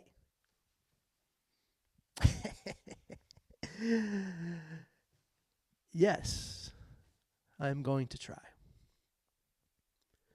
That being said, there's one final introduction I need to make before we collect our things and make our way back upstairs to be called insane and jeered at by the humans of serious discourse. Man, I'm looking at Daniel Garner, he's on the floor. His paper's on the floor. I didn't get to show you his. I'll have to put it in. I'll have to put these faces in because I like these faces. There's always more work. Meet Paul Vanderklay, also affectionately known as PVK across the TLC. This is a parenthetical inside of a parenthetical. This little corner of the internet. End sub-parenthetical, end parenthetical. And here's a picture of Paul Vanderklay. Yep, nope, frozen. Recently, PVK has been thinking, talking, videoing, talking some more, writing, still talking, just totally yuck, yada yucking about institutions with a capital I. For example, quote, I picked this up from an Oz Guinness book at some point, I think. Apparently, it is a reworking of a Jean Monnet quote. Nothing is possible without men. Nothing is lasting without institutions. Jean Monnet. End quote. I think the men is meant to be like humans. But I don't even know who Jean Monnet is. I think I'm losing my voice. All right, one more quote from PVK. Quote, institutions are sneaky gods. They actually form even when we try to exclude them. The young, smart couple seeking to avoid the divorce of their parents, whose marriage was just a piece of paper, jigger their language regarding their relationship. Oh, we're not married. He's my partner. They foolishly imagine that at some point one says to the other, oh, you imagine that this is what partnering with me looks like? Expectations are the narthex to the sanctuary of institutions. We can't live without them. So we once again need to confront them. End quote. If you're wondering what a narthex is, I'm like 80% confident I've got this right. A sanctuary is a place where when you go into a church, that's like where the service happens, or the liturgy, or the rock show, whatever kind of church you go to. I love them all. I really do. And the narthex is the part outside of that you walk through to get there. So PVK is saying that you have to walk through expectations to get to institutions, I think, or something like that. When it comes to introductions, a slight correction. You also need to meet Paul Allen, who's been in discussion with PVK as of late. And we got a picture of Paul Allen that I can't show you. So, moving right along. Moving right along. Paul Allen's got game. He's got ideas. He thinks hard and he writes it down. I like Paul Allen. Though we haven't spoken yet. Parenthetical. Editor's note 2/7/26. We have spoken. End parenthetical. See, Paul Allen wrote a white paper. PVK started talking about this white paper. Oh, shoot. Also, Rod. You should probably meet Rod. These introductions never end. These essays never end. It's okay to roll your eyes at this point as if you didn't roll your eyes 1,000 words ago. Here's a picture of Rod that you can't see, but I'll show you. I'll get all these pictures. I'll plug them in. They'll get plugged in the video. You know, I was trying to go analog, make my job easier, but no siree. All right, so now we're off to the races. So Paul and Rod had a conversation about this cheekily named idea titled the Universal Basic Institution. Then I got access to a white paper Paul Allen wrote titled Fractal Morality and Universal Basic Institutions. Here are some of the shapes Paul Allen's argument makes. And a brief editor's note. When Paul Allen and I spoke, I read this section to him because I rearranged his quotes in a different order than he wrote them, but he told me, yep, that pretty much sums it up. It was really more like, yep, that pretty much sums it up. I really like Paul Allen. All right, quoting Paul Allen and his paper, Fractal Morality and Universal Basic Institutions. Quote, entities participate and are participated in fractally. An entity is a set of processes that are autopoietic, maintaining self-similarity across time. These entities exist in hierarchical chains, molecules to cells to tissues to human bodies to farmers' market leadership committees to cultural spirits of local abundance. The lower entity, pause. We got this one shot right now. Okay. Daniel Garner. This is so much fun. PVK. Okay, Rod Hare, where'd you go? Oh, no, Paul Allen. Paul Allen. Ha, you can't stop my machines. Rod Hare. Look at that, we did it. Okay, returning to the quote. Where were we? Should we start over? Let's start over.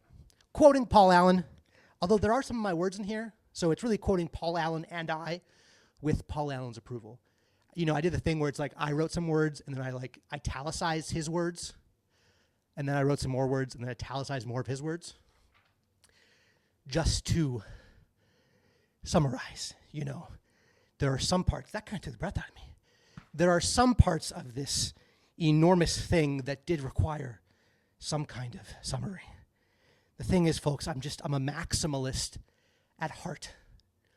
I'm a maximalist. You like it, you don't like it, it's fine. It doesn't bother me. Some people want to read James Joyce and David Foster Wallace. Some people want a good doorstop. I get it, I like standing by the door. I'm happy to be the doorstop. Quote, entities participate and are participated in fractally. An entity is a set of processes that are autopoietic, maintaining self-similarity across time. These entities exist in hierarchical chains, molecules to cells, to tissues, to human bodies, to farmers' market leadership committees, to cultural spirits of local abundance. Whew! The lower entity, in participating in the higher entity, aligns with the will of the higher entity. Each individual entity is definitionally sustaining and stabilizing itself, but also acting within the process of the entity it participates in. I want to go back up a few lines. These entities exist in hierarchical chains, molecules to cells, to tissues, to human bodies, to farmers' market leadership committees, to cultural spirits of local abundance. Each individual entity acts within the process of the entity it participates in. This maintains an inherited telos, a looking upness, a quality of looking up, a literal metaphorical reality of looking up. These are my words now, not Paul Allen's. Be careful here. Returning to Paul Allen. I think it was each entity maintains an inherited telos, or the chain of entities. Probably the chain of entities maintains an inherited telos, a looking up, and necessary stewardship, a looking down. So entities are in chains, are in hierarchies. They need to look up. That's a telos, that's an aim, that's a purpose, I think. And they also have this stewardship. They have this looking down. They have a care for the lower chain. Okay, returning to Paul Allen. Acting in a way that undermines the entity or body you are participating in will destabilize that entity. Generally, mature entities will have processes to first identify, then correct, or eliminate problematic elements. If individual entities at any layer prioritize their own will and excess, you quickly have cancer, misers, hedonism, and parasitic institutions. The primary duty for the existence of all things is alignment of the parts with the whole. Oh, what is his name? Sam from Australia. Sam? I think it's Sam. I'm not going to remember the name of his channel. Sam from Australia recently had a rando with PBK. Whatever date this is published on, I don't know, look at PBK's channel from like 2 weeks ago, or last week or the week before. And there's a guy named Sam from Australia. The title of the video is something like, I want to break the fourth wall. I want TLC to break the fourth wall. The internet pushes back. That's something like the title. Sam from Australia, if you go to that title on Paul Vanderklay's YouTube channel and you click on that video, if you go into the description, you will find the channel name that Sam has. He has like 3 or 4 videos. All of them are good. All of them are like under 10 minutes. All of them are worth watching. Please join me in my campaign to get Sam to bring his podium back in for the next video. But he has one on truth, and he talks about alignment, and he talks about alignment with PVK in his rando. And here we are with Paul Allen also talking about, quote, the primary duty for the existence of all things is alignment of the parts with the whole. End quote. Daniel Garner, O.G. Rose, is also talking about this gestalt. I started working on a theory last year that I did not give up on. I couldn't do it. Maybe 2028, because 2027 is already kind of shaping into a I might spend, this year I'm spending it on technology. That might go into 2027. At some point, I want to spend some time on what would it look like for Christians and Jews to have a better relationship? What might that look like? Is it possible? Is it worth pursuing? I would like to spend a large chunk of time on that. At some point in the future, I want to talk about this gestalt thing in further depth, because there was an earthquake in Lisbon where it was on All Saints' Day, and it destroyed an enormous portion of the churches in Lisbon, and people lost faith in God. They said, how could a good God let an earthquake occur and destroy so many churches on All Saints' Day? And I believe that earthquake is the beginning of what we call postmodernism. And the intellectuals of the day, man, I haven't looked at this in a while. I want to say that you've got Leibniz, you've got, I think Kant, and Rousseau, I think, and also, what is his name? I really like him. I have a book that I really, really like. It's the guy who wrote the book that's like Notes to America. No, I don't. I'm not at home. I can't find it. I believe he was also a Frenchman, super witty, super sharp and cutting, and he wrote this like pretty brief book that's like notes on America, and he has like, I don't know, maybe like 14 chapters on different slices of things he saw and encountered in America. It's so good. I cannot for the life of me think of his name.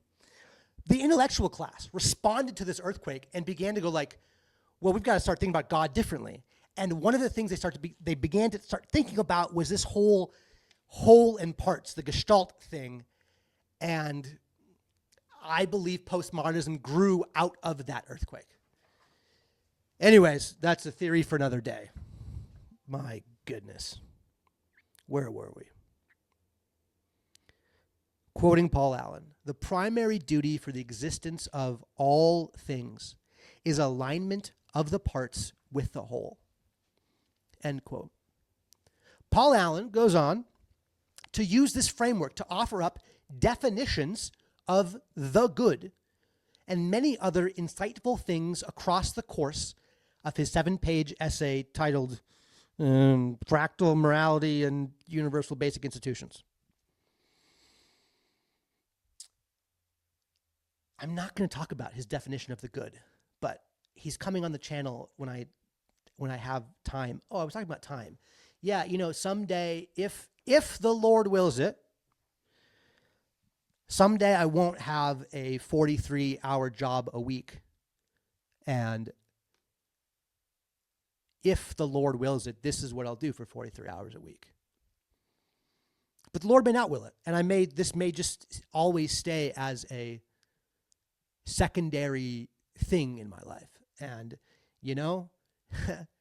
you can still get a lot done if you order your life well. If you put the highest thing at the top and order it down and remove a bunch of things that don't need to be there, you can write things and create things. I mean, I don't have kids yet, so it's a little bit unfair. There's so much you can do, but it requires removing things that are not good for you out. So like, there's just more room for the good. Yeah, I don't know what the Lord will for my life. I don't know what my destiny is, but I feel like I'm standing in my destiny. I just don't know. You know, you're standing in the thing, but you still are not sure exactly where it's going. You can only see the next step to take. I've lost the thread. Definitions of the good. We're not going to talk about Paul Allen's definitions of the good, even though they're good. At some point, Paul Allen is coming onto the show. There we are. When I have time, it's difficult figuring out like who should be next. Who like there's so many people I want to talk to, and so many people that are willing to talk to me, even though there's, you know, what would you say? I have a channel, so I'm a ship captain, but I got a small, nimble ship, which I like. I don't want to ever lose being nimble. So that, yeah. Anyways, we're just riffing. One of the things that I think Paul Allen is attempting with his paper is to find some common ground that is shared between all us humans. After reading this, when I think of an institution, I am thinking of the one which gathers the many, which allows for the individuals who comprise the institution to have greater agency towards a common, aimed, and explicit goal.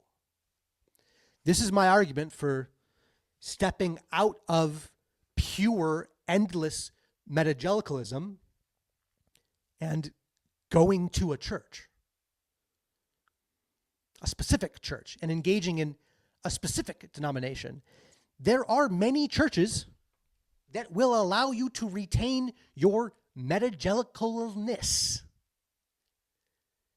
But if the metagelical is the center, that general thing is the center of your identity, you're going to spend a lot of time spinning your wheels. I have experienced this. I am on the other side of this, at least for the moment. I am sure I will return to this at some point again. We shall see. This is my argument for why you should go to a church. Institutions allow for the individuals who comprise them to have greater agency towards a common, aimed, and explicit goal. You want to help your neighborhood or your local community? How much can you get done on your own? Not that much. You join a church, and that church is aimed towards helping local community, and you participate in that, man, that's a bigger punch. That's a bigger swing. That's a bigger carving out of new creation. Carving out of? It's more like planting a flag of new creation and calling out for others to join in new creation, this thing that's happening right in front of our faces and we can't even see it. Institutions, this part's in bold, institutions are aiming devices. Since his white paper, Paul Allen has put together a revised taxonomy of what we share between us, all of us. Okay, I'm just going to put this on the screen. I guess, do I talk about it? Maybe I'll just put this up and like leave it for a few seconds or like 30 seconds so you can see it. And if you're interested, you can do what I did, which is I went to PVK's video and I paused the video. I took a screenshot and then I saved that screenshot as a JPEG, and that's how I got it. So if you would like it, you can do that same process, and then you can have this on your desktop in a folder full of very strange JPEGs that were screenshots from things that someday you might use to collect and gather them and put something forth into the world. So yeah, this is his revised taxonomy of universal basic institutions. So he has this list of, here's his taxonomy. Here's the names of them: kin, workshop, market, academy, gymnasium, forums, temple. And then in like this spreadsheet that's not a spreadsheet, he goes through the functions, examples, institutional vessels, and threats to local institutions for each of those categories. So that will be up on the screen as I'm talking, and then we'll give a moment of silence for Paul Allen's revised taxonomy of universal basic institutions.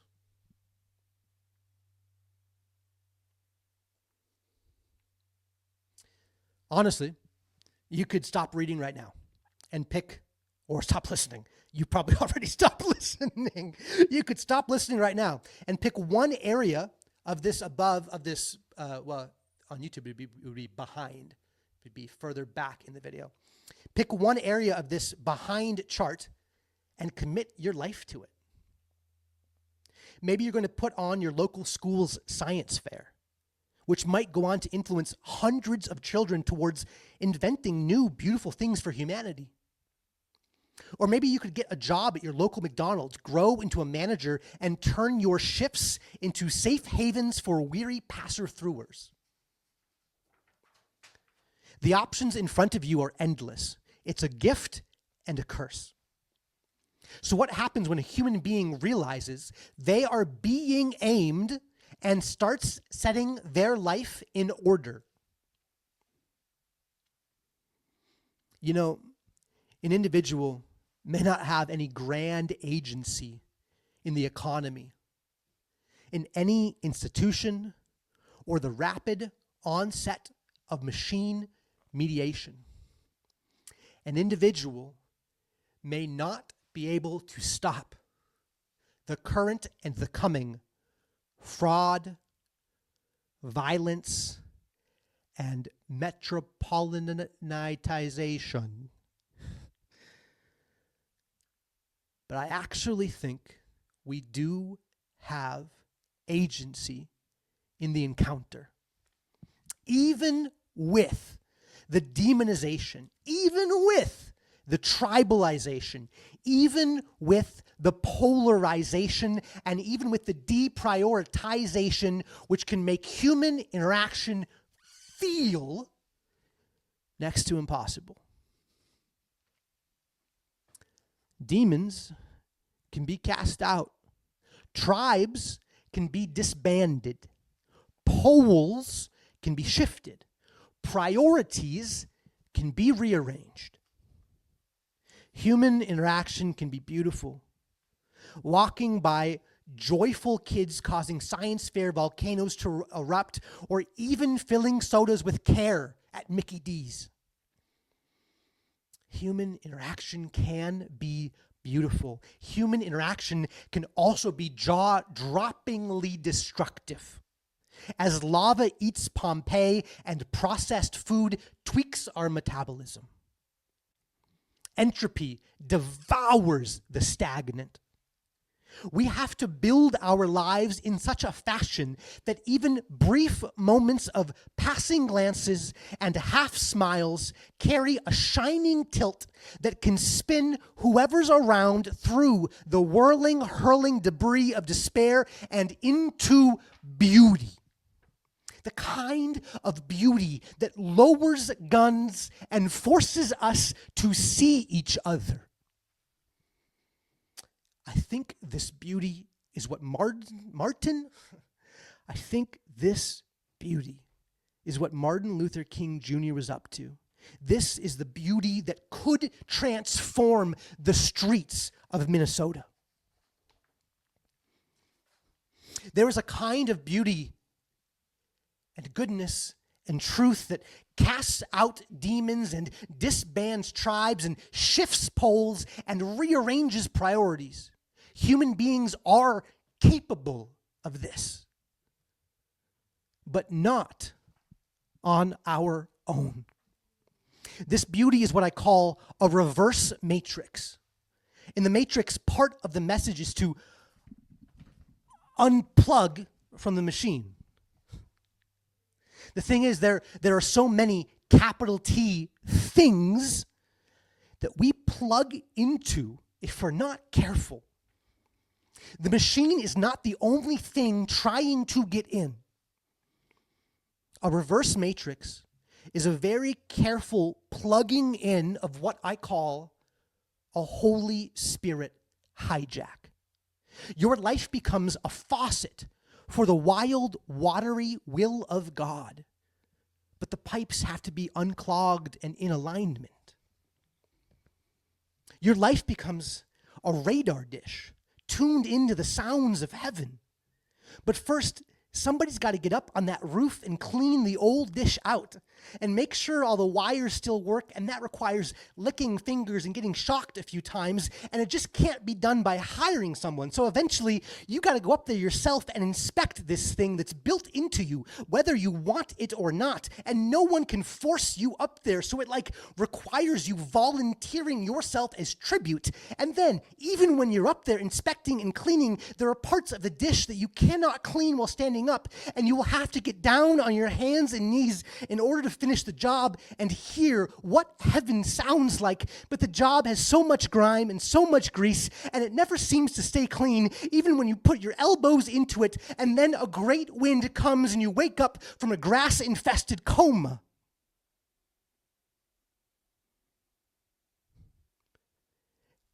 And it is silent in the garden for a long while. But your dish is sparkling. Your pipes are unclogged. And your hands are clean. Even in the silence, your life takes on a shine that sometimes you can't see. Sometimes a friend and sometimes a stranger has to hold up the mirror and get it angled right so you can see yourself in the eyes of another. If we cannot learn to live this way, reverse matrixing into Holy Spirit hijacks, then we will kill each other in the streets. The government is not coming to rescue us. The rescue we are desperate for is not of this world.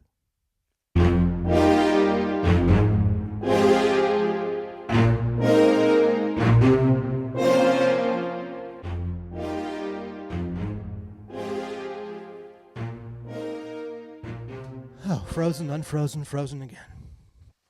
All right, I need some water.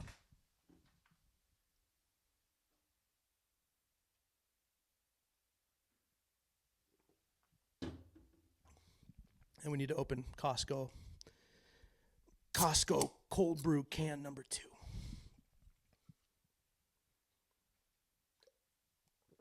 All right, I'm going over to the board to cross off section 7.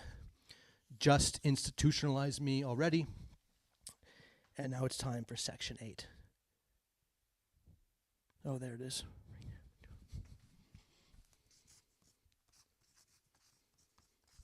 I did warn you this was long. I don't think you believed me.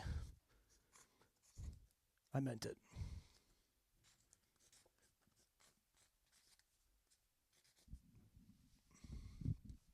Section 8. A recapitulation. A recapitulation. A recapitulation. This whole piece has grown far longer. And we pulled out more boxes from storage than I intended. Tomorrow I will probably regret trying to get all this done at once, but I just couldn't see any other way. Minnesota is currently in chaos. Parenthetical. Many days have passed since I started writing, and the social plate tectonics are always shifting. End parenthetical. There's fraud in the economy. There are little crumblings coming off the institutions. There's death in the encounters. Pluralism has failed, at least temporarily. No one knows how long this will last.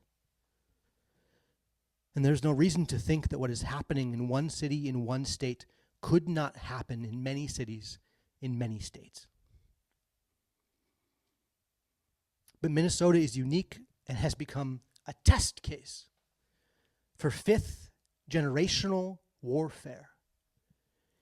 Yet another rabbit trail we can't cover in full. If an essay is a beautiful tree, then maybe I am trying to write a forest. There are levels to this conflict, and I'm attempting to write as far as I can see. There are clashes between protesters and ICE. This is the level social media is obsessed with. There are clashes between walls and Trump. This is the level that the New York Times piece was covering. There are clashes between the state and the federal.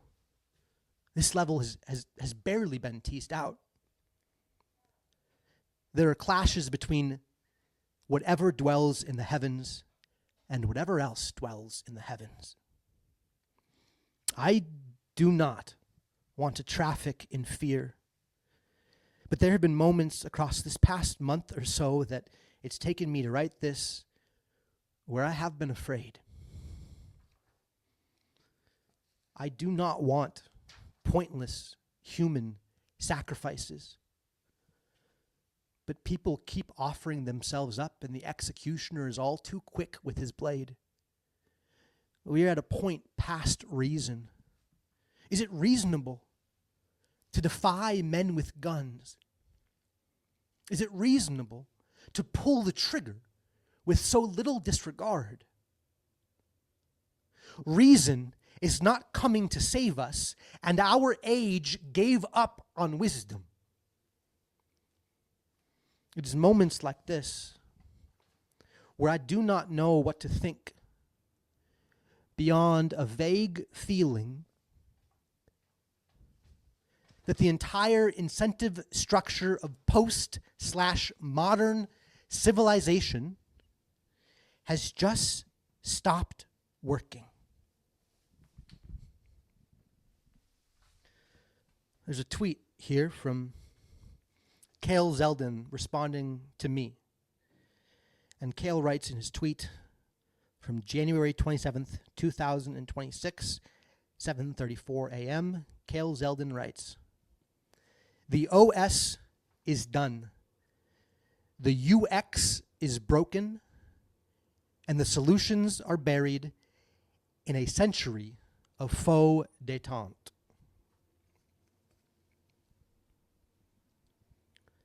Every voice seems to want me to take a side.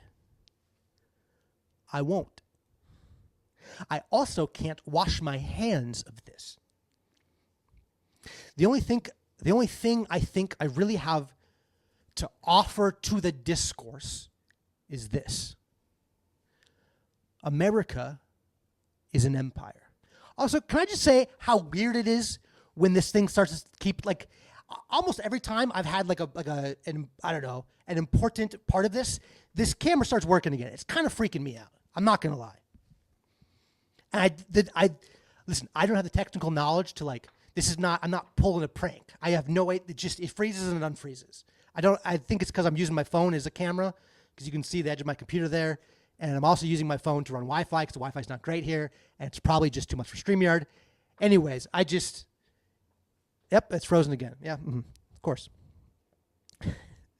America is an empire. I want to offer this to the discourse because I think it's helpful, I think it's useful, and I don't hear a lot of people talking about it in a helpful or useful way. So here's my offer to the discourse. Here's my offering to the discourse. There's a phrase going around. The myth of the World War II consensus has failed, is over, has died. What this means more simply is that a language game we've all been playing since the 1950s is no longer useful. Let me explain. The United States president is the most powerful person on earth. America is the global superpower. These statements, of which you've probably heard or perhaps even said, or at least thought, equate to, they equal. The president is an emperor, and America is an empire. Empires have changed. We elect our emperor through democratic means, and there are still checks and balances. But I swear the scale where everything hangs looked different a century ago. When I was young, I believed scales were used for justice and that justice reached the elite. Now I'm trying to buy a house and Epstein's probably live streaming in Roblox right now, and basically nobody's in jail even though we have receipts, although there are some people that are starting to go to jail. One of the things Donald Trump did was shatter our language game. To be fair, Joe Biden and company were not much different. The emperor is dying. Stop lying, you curl. The emperor is in full health and reigns supreme. Nah, seriously, like, this guy's near death. Is nobody concerned? Please don't hear this as purely anti-America rhetoric. Oh, I was supposed to wear the shirt. I didn't wear the shirt. One of my top 3 favorite shirts is Wolves Howling at the Moon, colored in red, white, and blue, that I bought from Walmart and have been wearing for over a decade, unironically. I really like America. America. I already have my 250th 4th of July planned out with a group of friends that goes to the same place up north every 4th of July to shoot guns, launch fireworks, take kids on ATV rides, and go swimming in the quarry. However, the sooner we can all get on the same page of we live in an empire, then the sooner we can reframe what's happening around us in perhaps more useful ways. The American empire, auto-penned and auto-capitalistic, has offered many brilliant and novel updates to civilization. The line between good and evil runs down the streets of the empire. See, I even think this reframing is one of the central backdrops behind the new push for monarchy you might have heard on the internet. Let's put forward some possible definitions of what an empire is. An empire responds to no higher authority, which explains why Trump would rejigger many of America's relationships. An empire has no boundaries, which is why there are American military bases across the globe. An empire is placeless and rootless, which is why so many of the towns my wife and I traveled through last year felt hollowed out. An empire necessarily forgets its own soil, which is why Appalachia's in ruins while we send billions overseas. An empire brings as much, if not wildly more, light as it brings death. Which is why this essay has to be so long, because this whole thing isn't really that simple.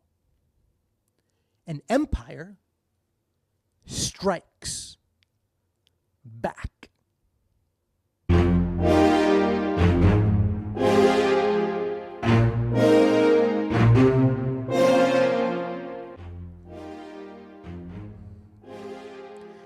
I suspect every empire before us underwent a meaning crisis. I haven't finished Vervaeke's meaning crisis lectures, or the first half, which is turned into a book. Haven't finished that yet. So maybe he makes this point, or maybe I heard someone else say it in the annals of the internet. Every empire undergoes a meaning crisis. But I also think the first principles just take you.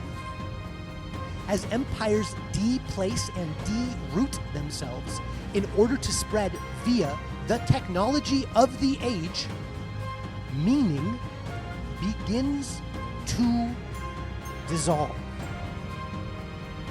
I'm gonna jump in here because if you look at the meaning crisis through that lens, then how do you solve the meaning crisis?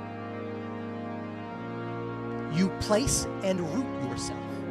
If you want to solve the meaning crisis, based on my, I don't know, I wrote nearly 11,000 words on sort of this topic, and this is the conclusion I come to, so if it's useful, take it. I kind of feel uncomfortable making these bold claims, but I also feel like I need to make these claims because I've convinced myself. And so if I'm wrong, somebody please call me out so I can correct myself, because I don't want to be wrong I'd like to be wrong for as little time as possible.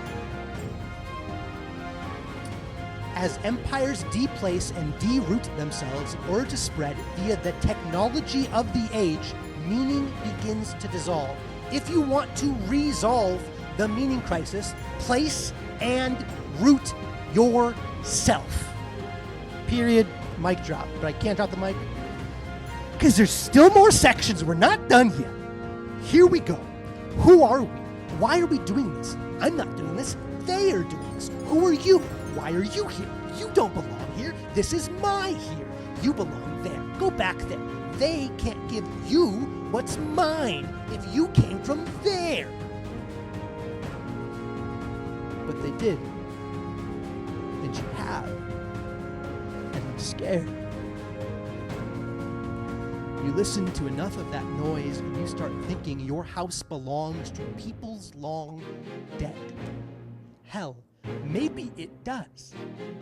Maybe everything we think we own belongs to the long dead. I gotta be honest, I don't know what this experience is gonna be like listening where you can't see me. I'm just like frozen in time and then there's just these weird audio things. I imagine it's gonna be kind of surreal to listen to. So I apologize, but also like, what a strange experience. So let's grab everything useful from these stolen boxes and see what we can build. Here are 10 rules for living in an empire. That's right, I went there. Rule 1, distinguish order from justice. Do not mistake a system's ability to endure for its right to rule. Rule 2, refuse the single villain story. Scapegoats work, but are incomplete. We cleanse ourselves symbolically to avoid repentance materially.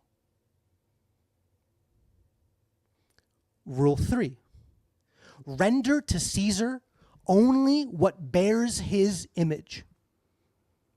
Give the state its due, but never your soul.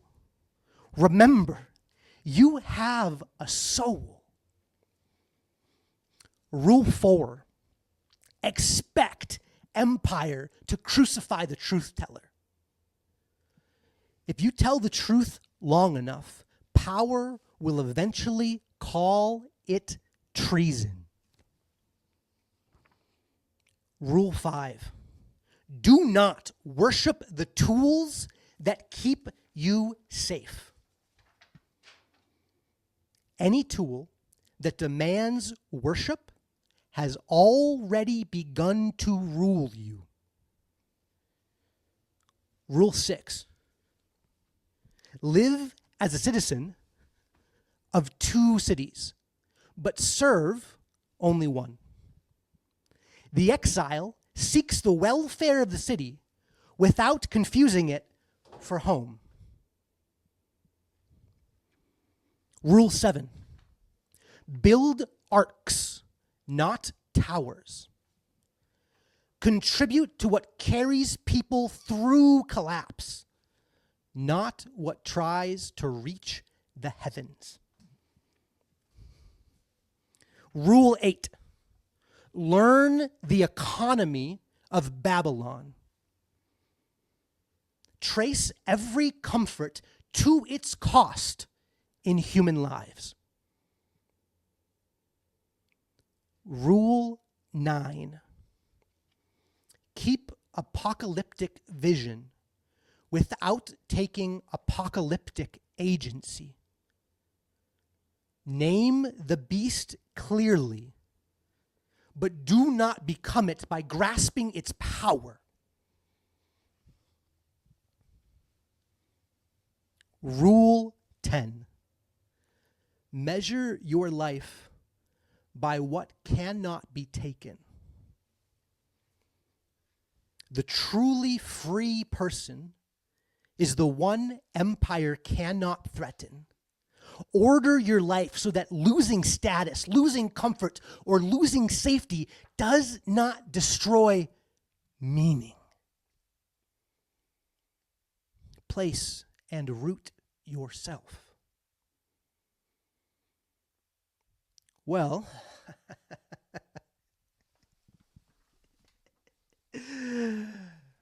there's a whole book that could be written on those 10 rules. But somebody else will have to write it because we're not done here yet. 3 more sections to go.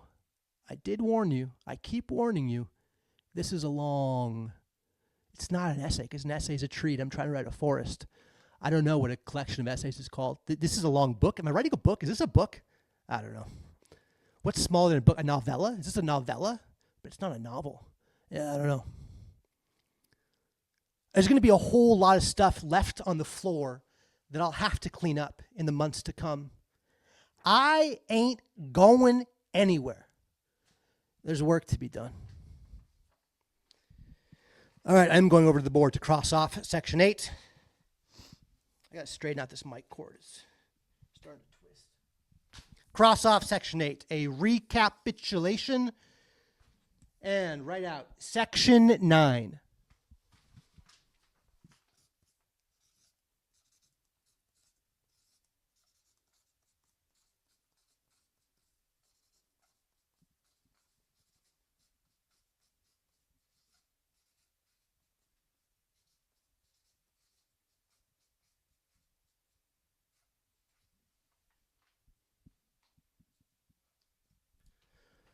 Okay.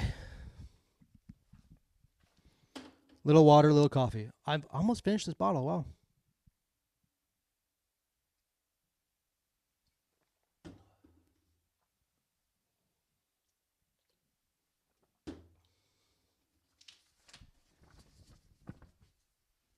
Oh my goodness, 3 sections left. I can't. StreamYard seems to be still going, and I think the audio, from what I can tell, the audio is still coming through. Yeah, I see it there. We're at 2.5 hours. This is going to be 3 hours. Whew. I wondered, I had a feeling. Substack said it took 53 minutes to read.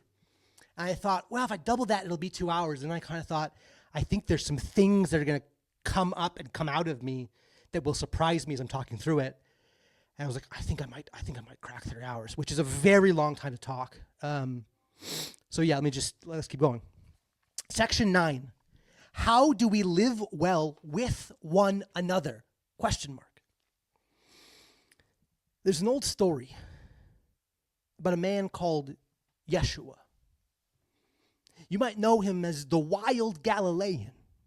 Some call him the anointed one, the Messiah, or the Christ. And some even dare to claim him a king who sits a throne at the center of the universe. See, the story goes that he was born a babe in a manger, placed within a land where empire ruled with an iron fist. Back then, there was a Caesar, and this Caesar was the most powerful human on planet Earth. The Caesar stood at the very tippy top of Rome, which sat on top of the world. But Rome didn't start with a Caesar. Rome had fought 3 long, bloody Punic wars, which catapulted these Roman peoples to main character status on the world stage. By the time this guy Yeshua shows up under a great wandering star, Rome has suffered what all the greats suffer: attention and the evils that come with it.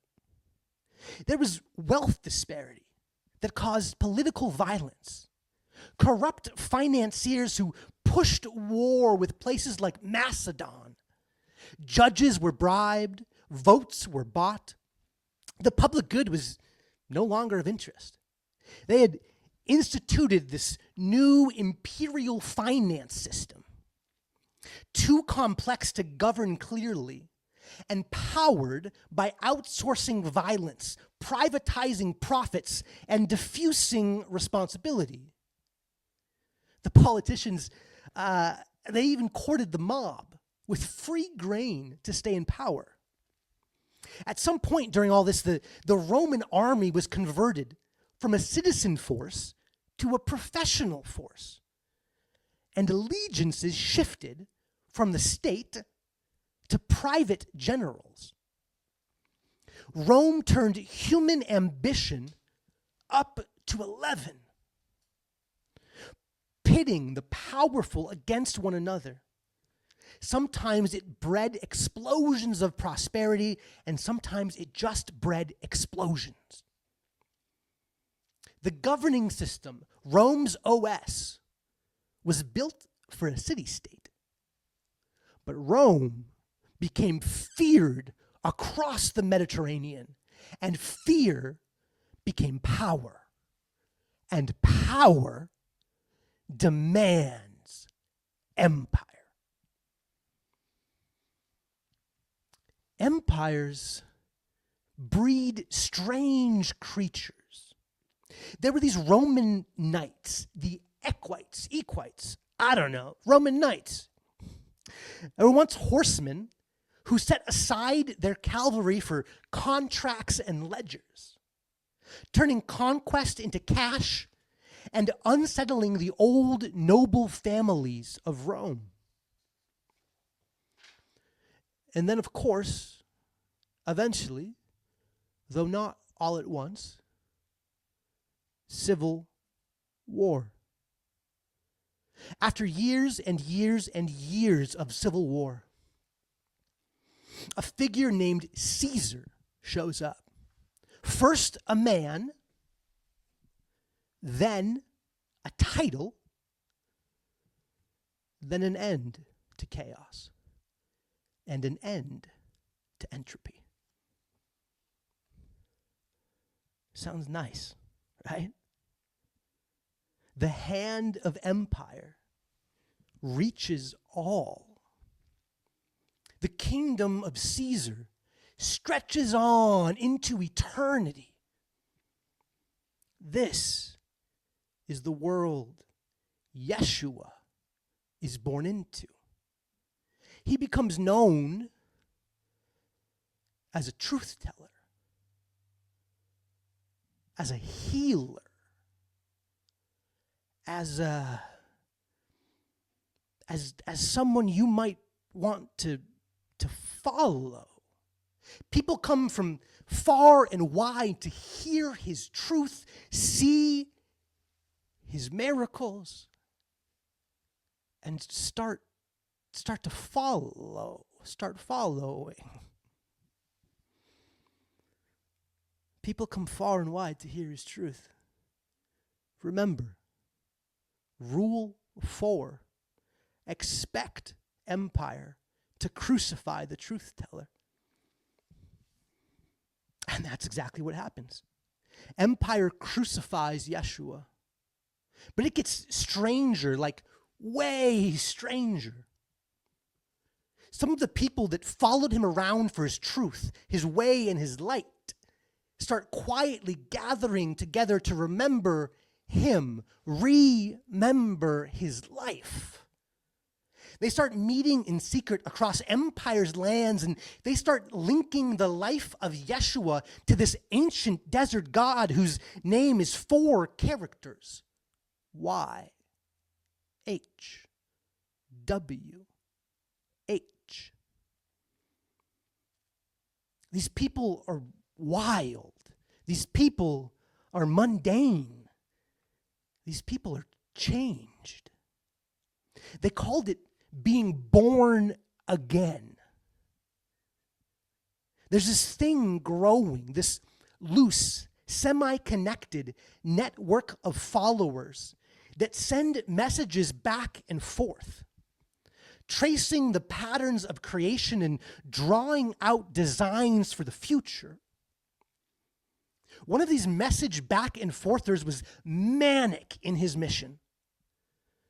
The guy's name was Paul, and he wrote a letter to one of these secret meeting remembering groups that was based in Rome, right under Empire's nose. After he traces ancient patterns of his people and connects cosmic dots, he starts talking about how to live well in empire, how to live well in a pluralistic place. He starts talking, and it goes a little like this. Bless those who persecute you. Bless and do not curse. Rejoice with those who rejoice, and weep with those who weep. Be of the same mind toward one another. Do not be haughty in mind, but associate with the lowly.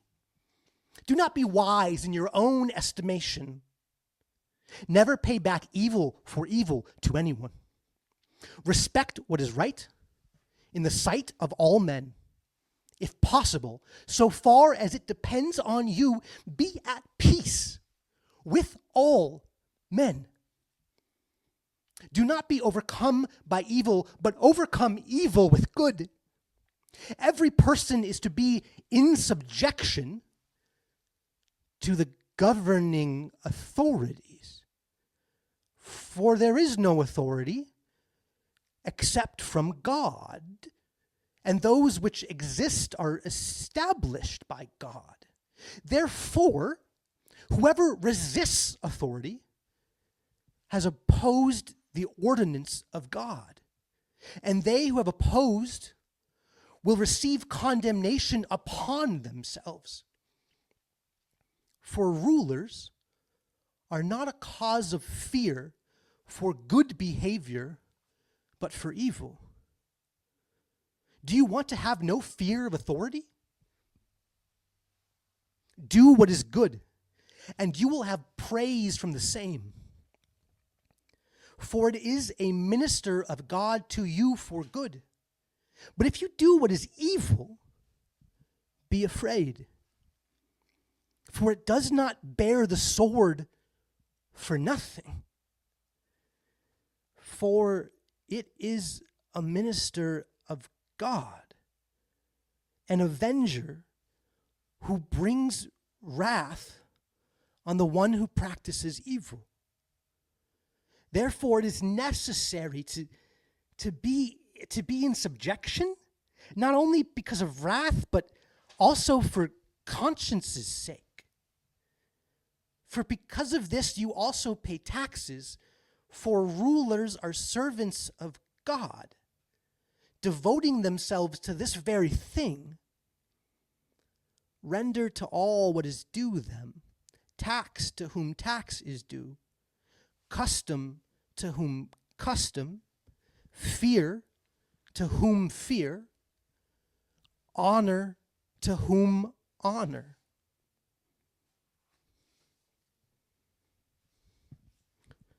So, what in tarnation do we do with that, huh?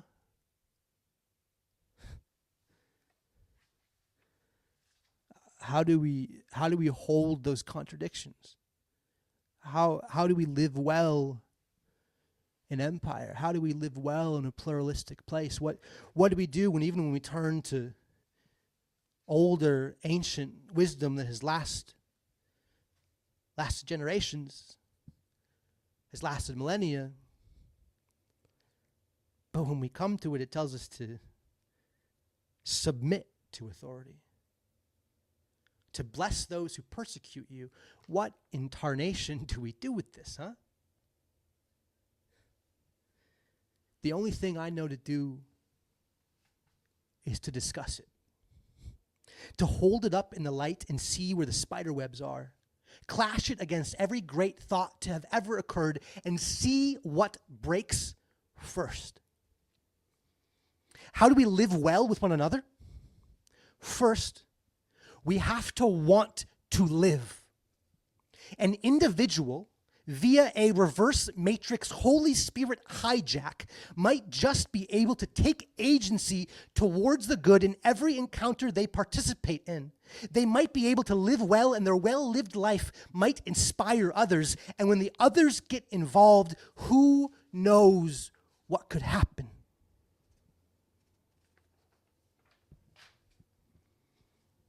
An individual reverse matrixed into a Holy Spirit hijack, networked into a community of other reverse matrixed Holy Spirit hijacked ones, may just find their individual status dissolving. You might just find you're part of a pack now. You run with wolves now. You howl at the moon now. You have agency now. You might even call it being born again.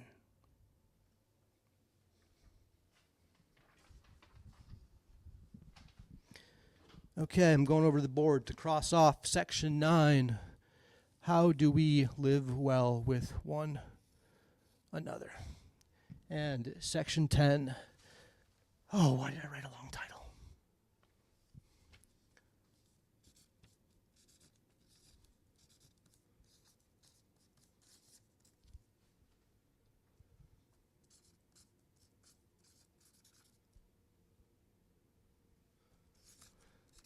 Why do I do this to myself?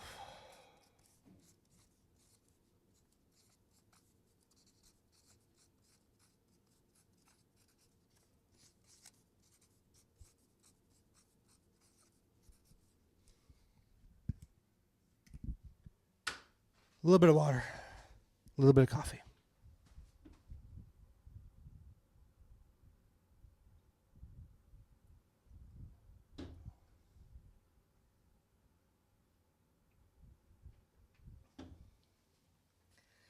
Section 10.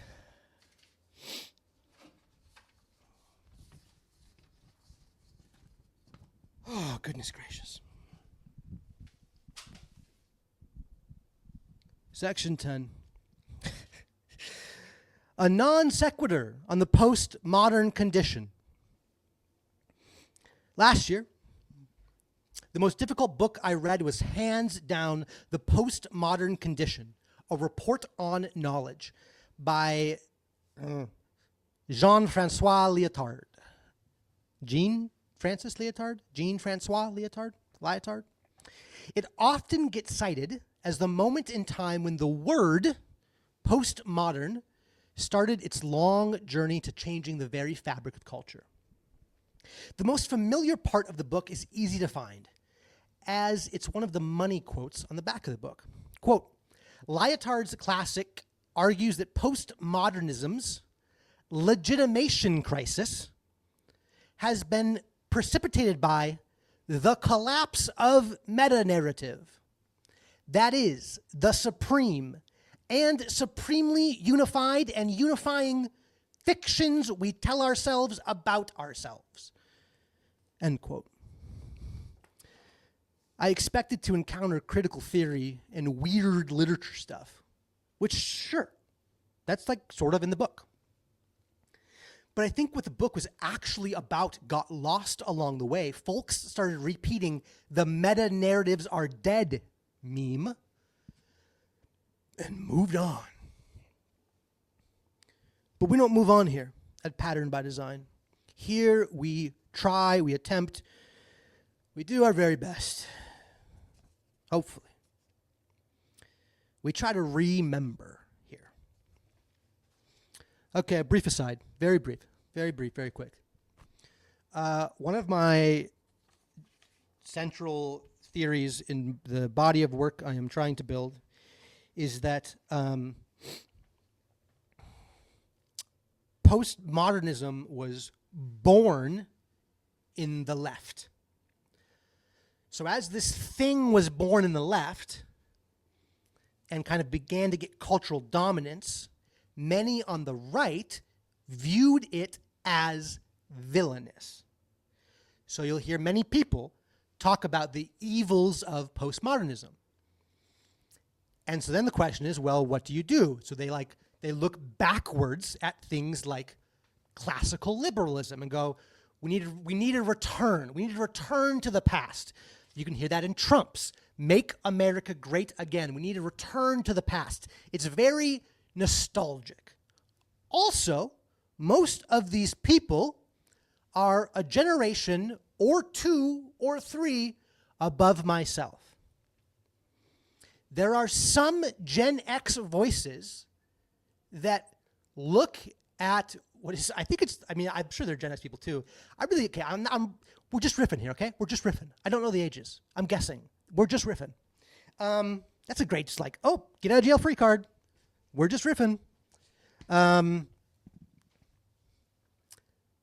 Like there's some Gen X energy that I sense that is like, this return thing is not the whole picture, but Gen X, to me, doesn't, oh man, Okay. Gen X to me doesn't seem like they can see, I just don't see the energy in Gen X going, this is the way forward. I feel Gen X is like, I'm not sure what to do. And like, I think a large part of that is because like much of Gen X never got placed in leadership. So they never got to try out ideas. So they were stuck as just like the second mate on a ship with a boomer captain. And when an organization shifts leadership, then the second mate becomes the captain and goes, you know what? We're setting a new direction. That's how leadership works. That's what happens when there's shifts in organizations. So because Gen X never got to try out their ideas, they're looking at boomer stuff going, I don't think it's going to work. And there's like some energy, but it's mainly just like, let's return to the past. I don't hear a lot of like, here's the future. Now you see some of that from technologists. And there are some technologists with some good sort of like, just good classical educations where they're dealing with the Western canon, because I live in the West, not because the Western canon is the only canon, but I am in the West and it is my canon. However, there are certainly things from the East that are good to refuse and bring in, but at a certain point, a man only has so much time. I can only read so many books.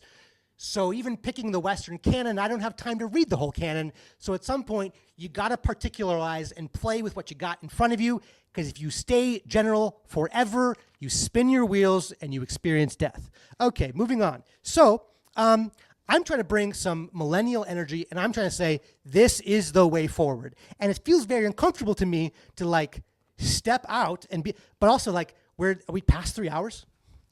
We're at 2 hours and 56 minutes. So again, there's like 4 of you listening still, and last time I didn't mention Chad's name, and Chad was like, what about me? So Chad, you're probably still listening.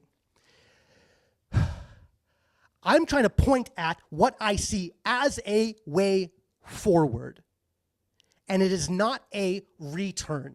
I think that conservatives are afraid of postmodernism, and they looked at it and said, this is too complex, this is too confusing. You will hear people say, Derrida is gibberish. It's only half true. Yes, there is a lot of gibberish. I haven't read Derrida. I'm speaking not on experience, but on a gut instinct. So take that for what you will. Oh, we're feeling fired up. There is so much good in postmodernism. The line between good and evil runs down postmodernism.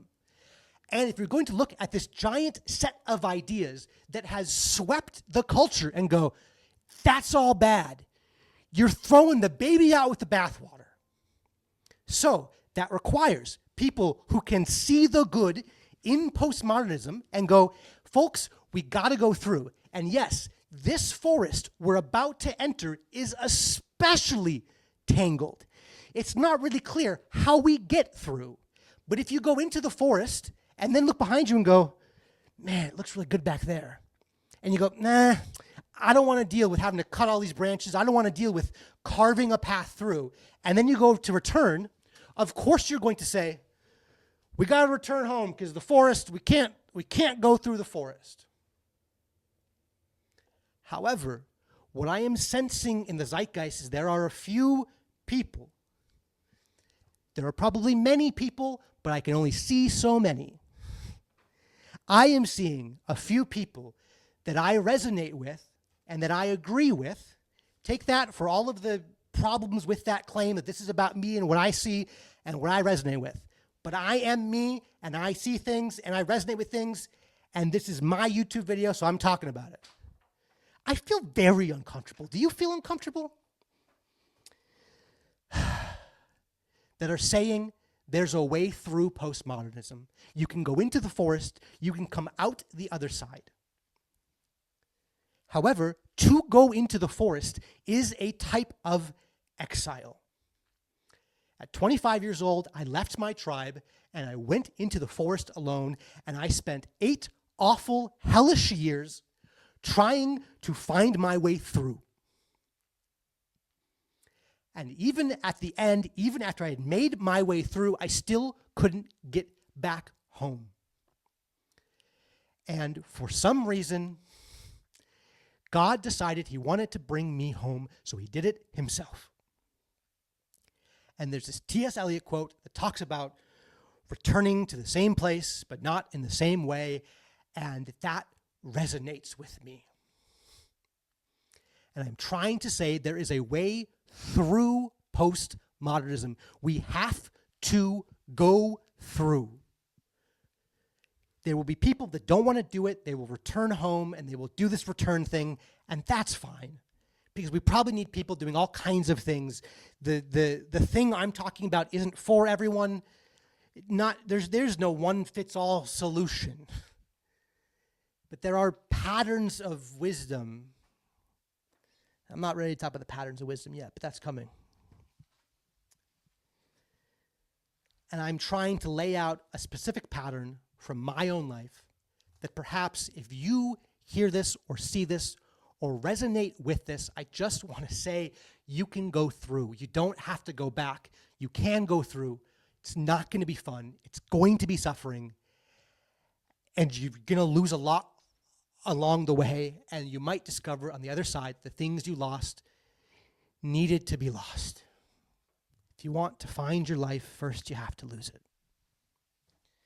Section 10, a non sequitur in the postmodern condition. Here are a selection of quotes from the first 12 pages of The Postmodern Condition, a Report on Knowledge by Jean-Francois Lyotard. Quote, The object of this study is the condition of knowledge in the most highly developed societies. I have decided to use the word postmodern to describe that condition, the condition of knowledge in the most highly developed societies. Postmodern designates the state of our culture following the transformations which, since the end of the 19th century, have altered the game rules for science, literature, and the arts. The present study will place these transformations in the context of the crisis of narratives. Science has always been in conflict with narratives. Judged by the yardstick of science, the majority of them prove to be fables. But to the extent that science does not restrict itself to stating useful regularities and seeks the truth, it is obliged to legitimate the rules of its own game. End quote. Does this sound liberal to you? Does this sound like a lefty idea to you? I'm telling you, it's not. Science is in conflict with narratives. When you look at narratives, when you look at the Bible through science, you see a fable. But to the extent that science does not restrict itself to stating useful regularities and seeks the truth, it is obliged to legitimate the rules of its own game. Quote, simplifying to the extreme, I define postmodern as incredulity toward meta-narratives. This incredulity is undoubtedly a product of progress in the sciences.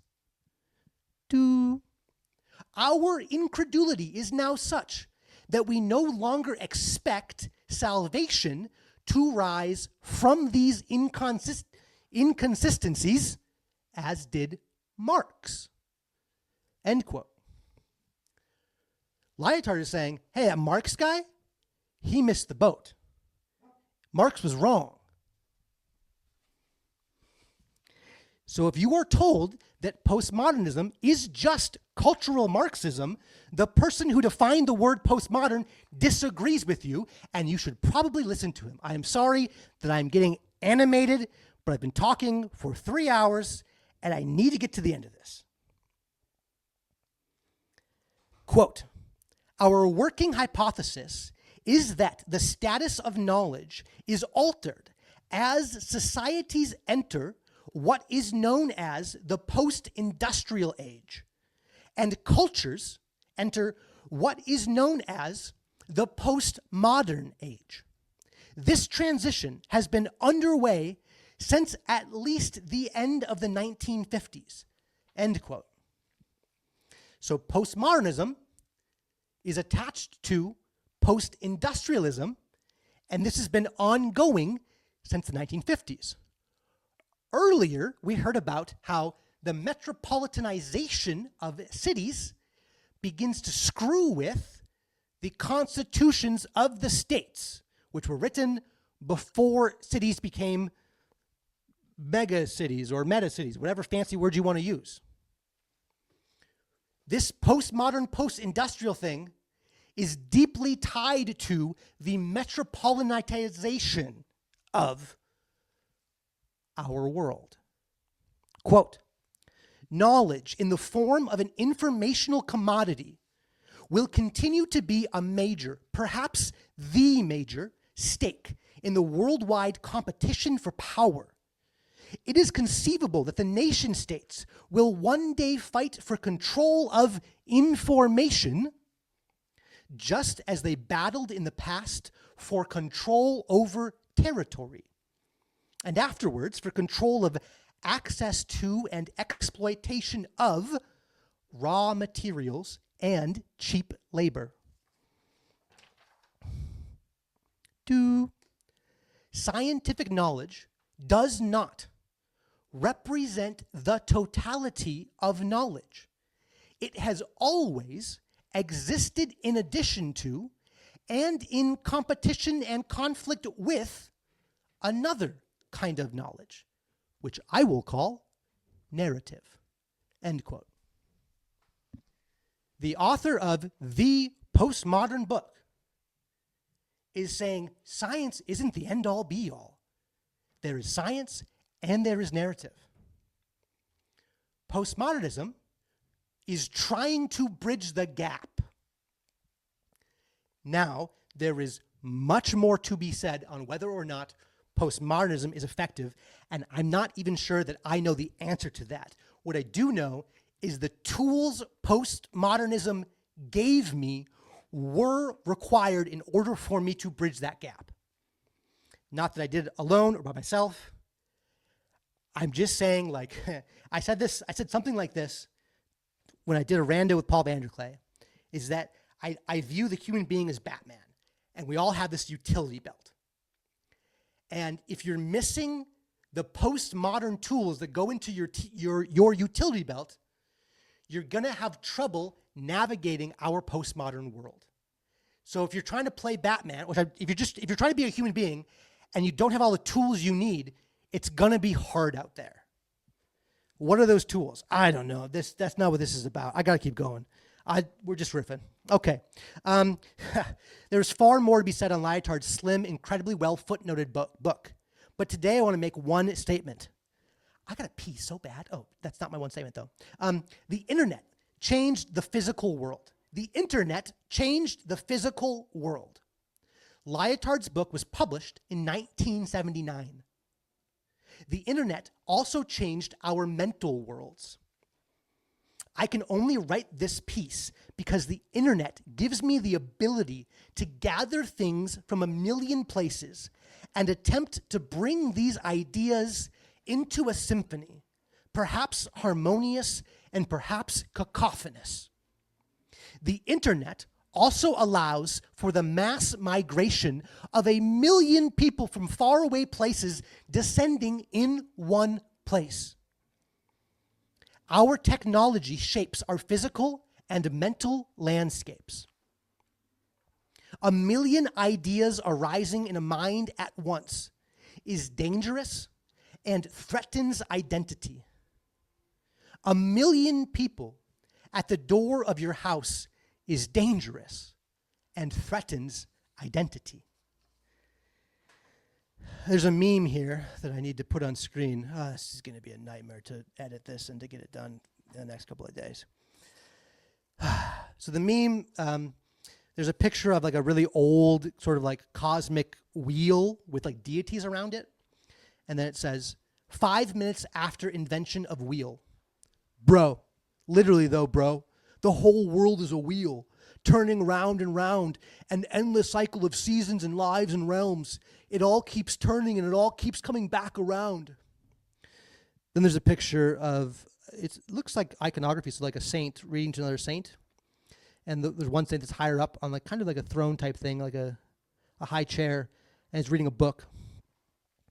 5 minutes after invention of books. Bro, literally though, bro, the whole world is a book. God is the author of being, and he writes our names in the book of life. In the beginning was the Word, bro. You see, bro? And of course, 5 minutes after computers, we have simulation theory. Bro, literally though, bro, the whole world is the Matrix. Do you see how this works? Our technology shapes our internal and external environments. And our environments shaped by technology become the metaphors we use to understand reality. I can feel myself running out of steam, so okay, here we go. But life isn't a simulation. Life is a place where you can die, and occasionally, if you're lucky, a place where you can truly live as if every age was compressed into this very moment. I think I'm supposed to tie it all together here in this paragraph. These are the last words I'm writing. Every other part of this thing is as edited and polished as it's going to get. Everything you read after this was written before what I'm writing to you here and now. These are my most recent thoughts, and now I'm just procrastinating with more and more words because what do you do when 1 million arise and threaten identity? How do you hold your identity? The truth is, I don't know any more than what I've written above. In some sense, I can't know. There isn't any single person with answers to what faces us. The problems are too complex and multifaceted. At least part of the problem is that we are way too focused on things that we cannot make a dent in. Imagine if tomorrow morning every human woke up and made a dent in something. Parenthetical. Yes, I'm halfway, now 3/4, through Pluribus Season 1. End parenthetical. Imagine if we spent less time on things we can do nothing about. How much of your life is spent concerned with things you can do nothing about? What is doom scrolling other than being concerned with things you can do nothing about? Why are we consumed with the nothingness? Why are we consumed with the void? Oh yeah, that's nihilism. Nihilism, the pursuit of nothing. You pursue nothing. You get nothing. And we wonder why nothing changes. You can be not depressed and still incredibly nihilistic. You don't have to be too depressed to be nihilistic.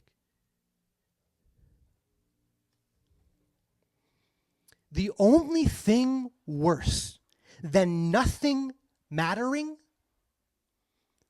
is everything mattering. This is not a fade to black. This is the part where the woodcutter steps forward and picks up the baby. This is section 11, the end. Okay, I got to cross off section 10. A non sequitur on the postmodern condition. Section 11, the end. I cannot believe that we actually got here, and I cannot believe that StreamYard seems to be working still, and I cannot believe this is 3 hours and 14 minutes. Section 11, the end. Do you remember the part in section 7 where I introduced you to Rod, and you thought it was a joke because he never got quoted? I was saving the most important words for last. Quoting Rod. Quote, "The truth ends up really mattering in terms of the health and life and sustainability of an organization. My belief is that institutions, the real corruption, has been to be extremely flexible with the truth. My take on the last 500 years is, little by little, the explanatory power of the institutions, particularly the religious institutions, has been degraded by better explanations. Many organizations have been like, well, we got to update our priors now because we have this new information. We know a lot more about the universe that we occupy and so forth. Many organizations have sort of plugged their ears and said, not listening, not listening. That doesn't mean necessarily that I'm challenging Jesus Christ, the historical figure, because I actually, I kind of like that guy. I have a lot of problems with the institution that has grown out of that movement, and I'm not going to be the first to say, I wonder what the man, Jesus Christ, would think of the movement that carries his name today. That is the harshest thing I can and will ever say about the subject." End quote. Rod is right. I think what we choose to do with our time and the matter that surrounds us matters. I think institutions are aiming devices. They can aim us towards the good or towards the bad. I now think, because of talking for 3 hours, that we must place and root ourselves. I think we need the tools of postmodernism, and that might require going through a very tangled forest. I think we are being aimed, whether we're aware of it or not. So wake up, sleeper. Where am I aimed? Where are you aimed? Where are we aimed? We'd better figure that out fast because we're about to be shot out of a cannon, and I'd like to make the landing. Ta-ta for now.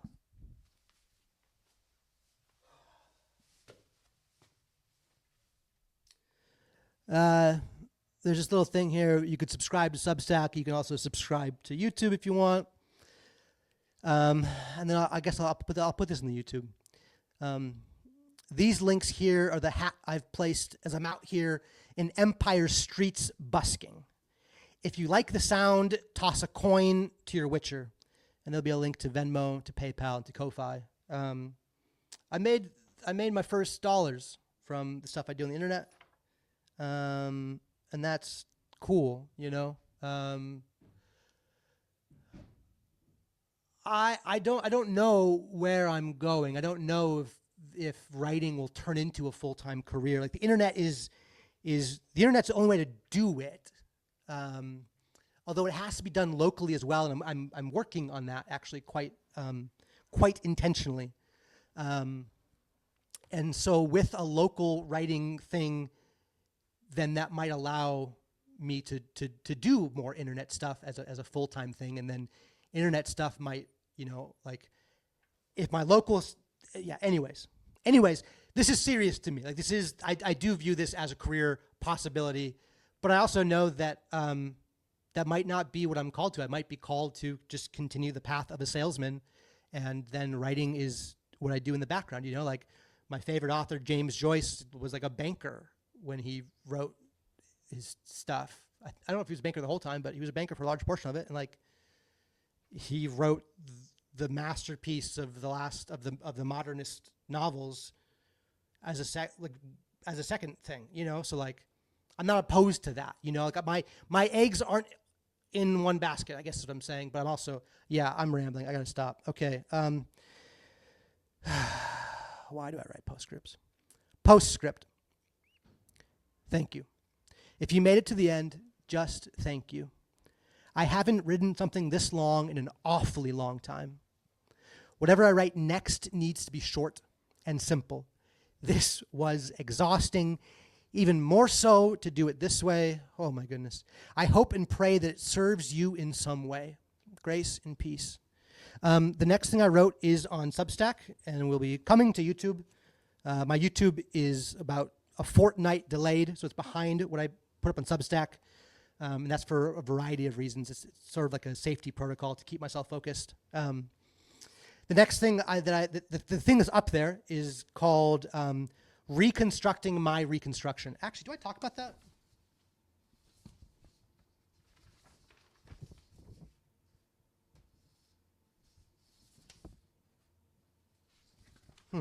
Yeah, so it's like, so I'm looking not at deconstruction but reconstruction, and I'm trying to pull my life apart as much as I can to figure out like what happened to me, and hopefully that will serve some people in some ways. So that's up on Substack. Part 2, today's Saturday. Part 2 is supposed to come out today as I'm recording this. But we'll see if I get part 2 done. I should be able to get it done tomorrow morning, Sunday morning. I can write tomorrow morning, get it up. So, and then there's also, okay, I should stop. Well, you know what? We'll just do it. My YouTube videos are coming out on Tuesday mornings. I'm going to start releasing a conversation every week as well. We'll see how this all goes. So on YouTube, there'll be a video version of my Substack written piece Tuesday mornings and a conversation Thursday nights. On Substack, there'll be a new piece of writing on the weekend, and on the week start, there'll be a conversation. So I'm trying to publish twice a week on Substack, and then those things are migrating to YouTube a fortnight later. And if I have time, I'm collecting some shorts from the videos and just dumping them out there. And we'll see. We'll see. It's a delicate balance, and this is not my priority. My highest priority is God, and then my marriage, and then maybe this is two different things. And then it's like my local parish and my career. It's really my current job. It's really, it is a career, but I've never had a career. I just have jobs. And then like this and TLC stuff is like below all of that. So like, I have time for it. I do spend time on this, but I might not be able to keep a twice a week schedule. We're just riffing. Things change as we go. Okay, Metascript. I used ChatGPT to help me with the 10 rules for living well in an empire part. I thought you should know. It took a long time. It probably took longer than writing any of the other parts. I had to feed the LLM quite a few patterns and then check sources for hallucinations and then feed some more patterns. And feeding a pattern is not the same thing as feeding a prompt. What do I mean? I mean that I fed it a pattern. I don't know what I mean. Like I said, I want you to look at this whole series of things, and it was a very Like I wasn't like, hey, ChatGPT, write this for me. I was like, hey, ChatGPT, here's like 6 paragraphs. And then it went out and like collected things and brought it back. And we went back and forth and I was feeding patterns and like, okay, I want you to look at these 6 things on top of these other 6 things and how do these 6 things relate? Which I think the little section turned out well. The LLM was useful to me as a research assistant because I don't have access to the entire Bible and Western canon at the speed of light plus a burp. But I do know where to look. There was a lot of tweaking both within the LLM and then onto the page. But I could not have included that section without the assistance of AI. And I like that section. So thanks, Empire. You know, we're going to see kind of a puritanical movement arise where there's going to be people who say, don't use AI and don't support people who do use AI. Listen, I'm cool with the don't use AI part. If you want to live that way, that's great. It's not for everybody. I think, like, I guess I'm going to go Plato here. Like, I don't think kids should touch AI. I don't think it should be anywhere near kids, which is a little bit dictatorial. I don't know, man. But I think it's a tool. And I think the tools can be in service if you are serving something higher and you're aimed higher. But it's a dangerous tool, and it's an especially dangerous tool. So like, yeah, I feel like I use it well, but I'm also like I'm not talking to it. It has nothing to do with my emotions. Like I'm going to it and saying, hey, I need you to do this. And then when it brings me things, I'm saying, hey, you're wrong about it. Like it's a very argumentative conversation. Like I'm not taking what it says at face value. I'm calling it out again and again and again and again. So yeah, I'm not using an LLM in the way that many people are going to use it. That's long-winded. But I find it frustrating that I will be unsupported by people who could be my friends because I'm using an LLM for good. Now, you can say it's not possible to use an LLM for good. We don't have time to get into it, but that's my current, I'm sure there'll be more. I have an interview I'm setting up for like March or late March, early April with someone who I greatly respect and I really value her voice. And she's towards, if not in, the sort of or what I'm calling puritanical camp. Maybe that's an unfair. Anyways, I got to cross off section 11 because we're in the postscripts. Section 11 done. Yeah, okay. So postscript. Quote, the science of psychohistory may yet be developed, but I wouldn't wait for it. End quote. Isaac Asimov. All right, end script. Yeah, I told you, this never ends. This literally never ends. Okay, there are 2 pages left. I was holding 4 pages, but the last 2 pages are empty, and then it's like, it's kind comments from people who read the Substack and said kind things to me. Because people don't see these, so I don't have people that are angry yet. That'll be fun if that ever happens. But right now, it's just kind people, which is also like nice. But it's also like then you threaten an echo chamber because people are like, I like the sound of your voice. Anyways, okay, end script, 2 pages. I feel like I should at least acknowledge the things I left unboxed and on the floor. Oh, since we have video here, this is the floor. Yeah, so we got a literal metaphor. And there's the paper, which you can't read from here. Oh, and it's frozen. You know, that's kind of perfect. Okay, I feel like I should at least acknowledge the things I left unboxed and on the floor. This is unhinged. I apologize, but also this had to be done. Okay, 1, America as melting pot. 2, what is identity? What is a human being? 3, universal basic institutions. 4, to deal with the machine, become a saint. There's an upcoming episode of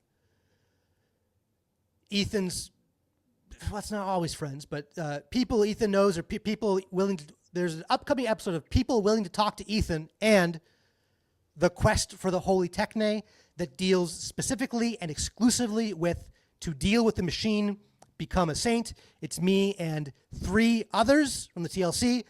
Very excited about it. It won't be out till March.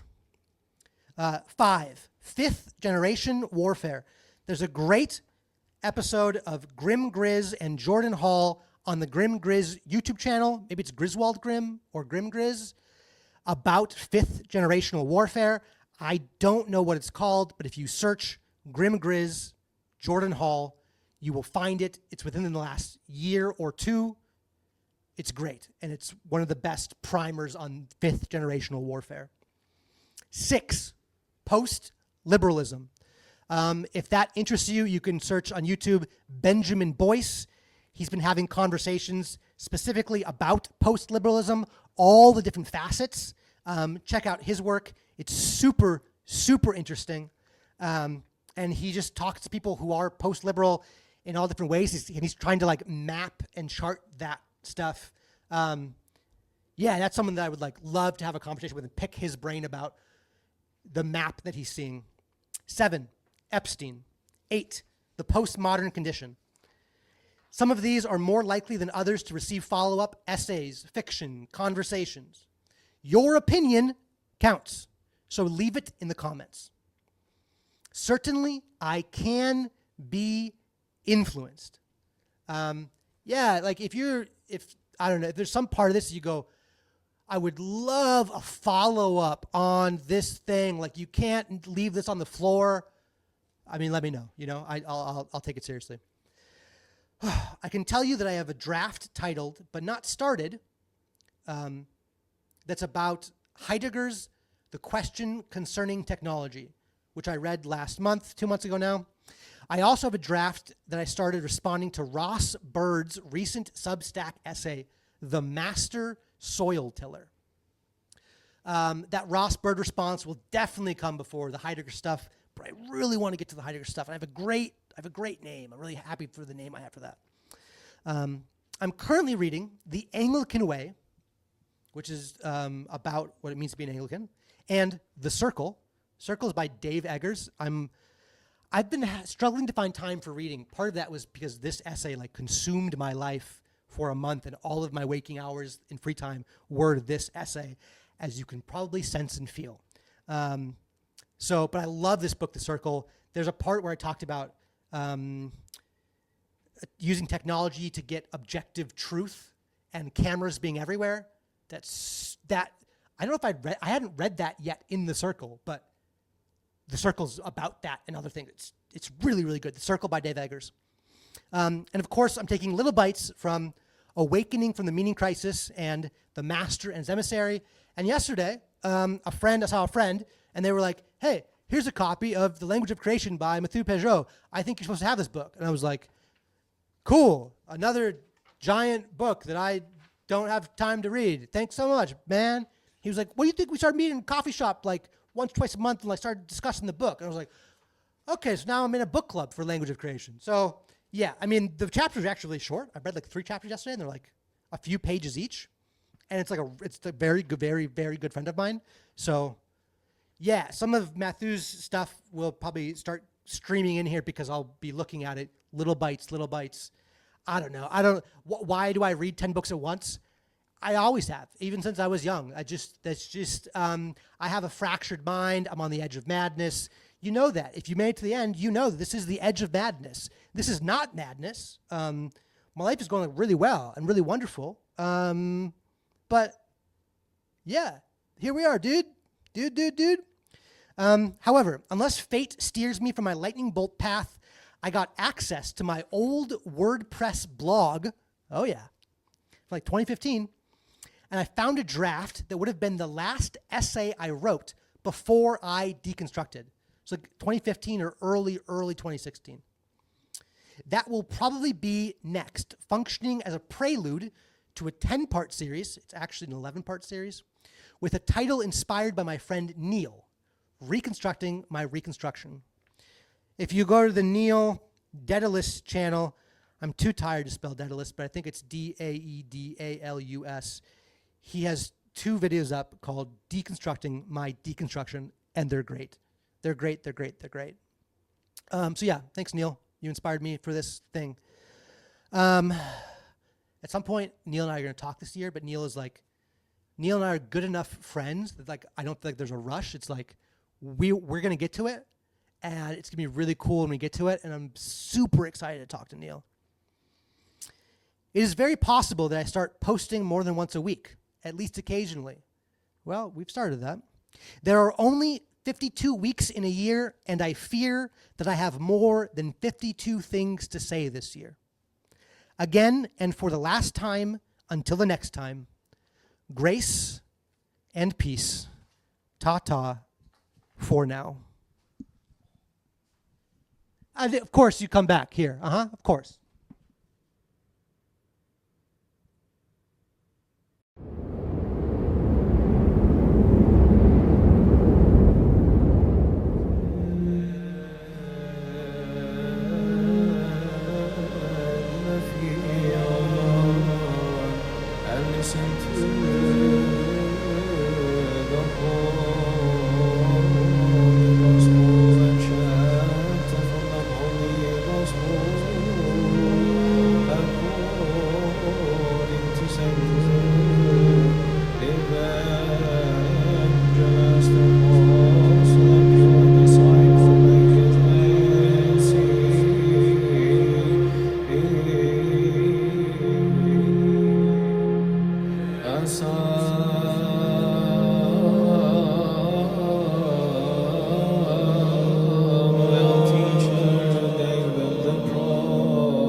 Praise to all generations.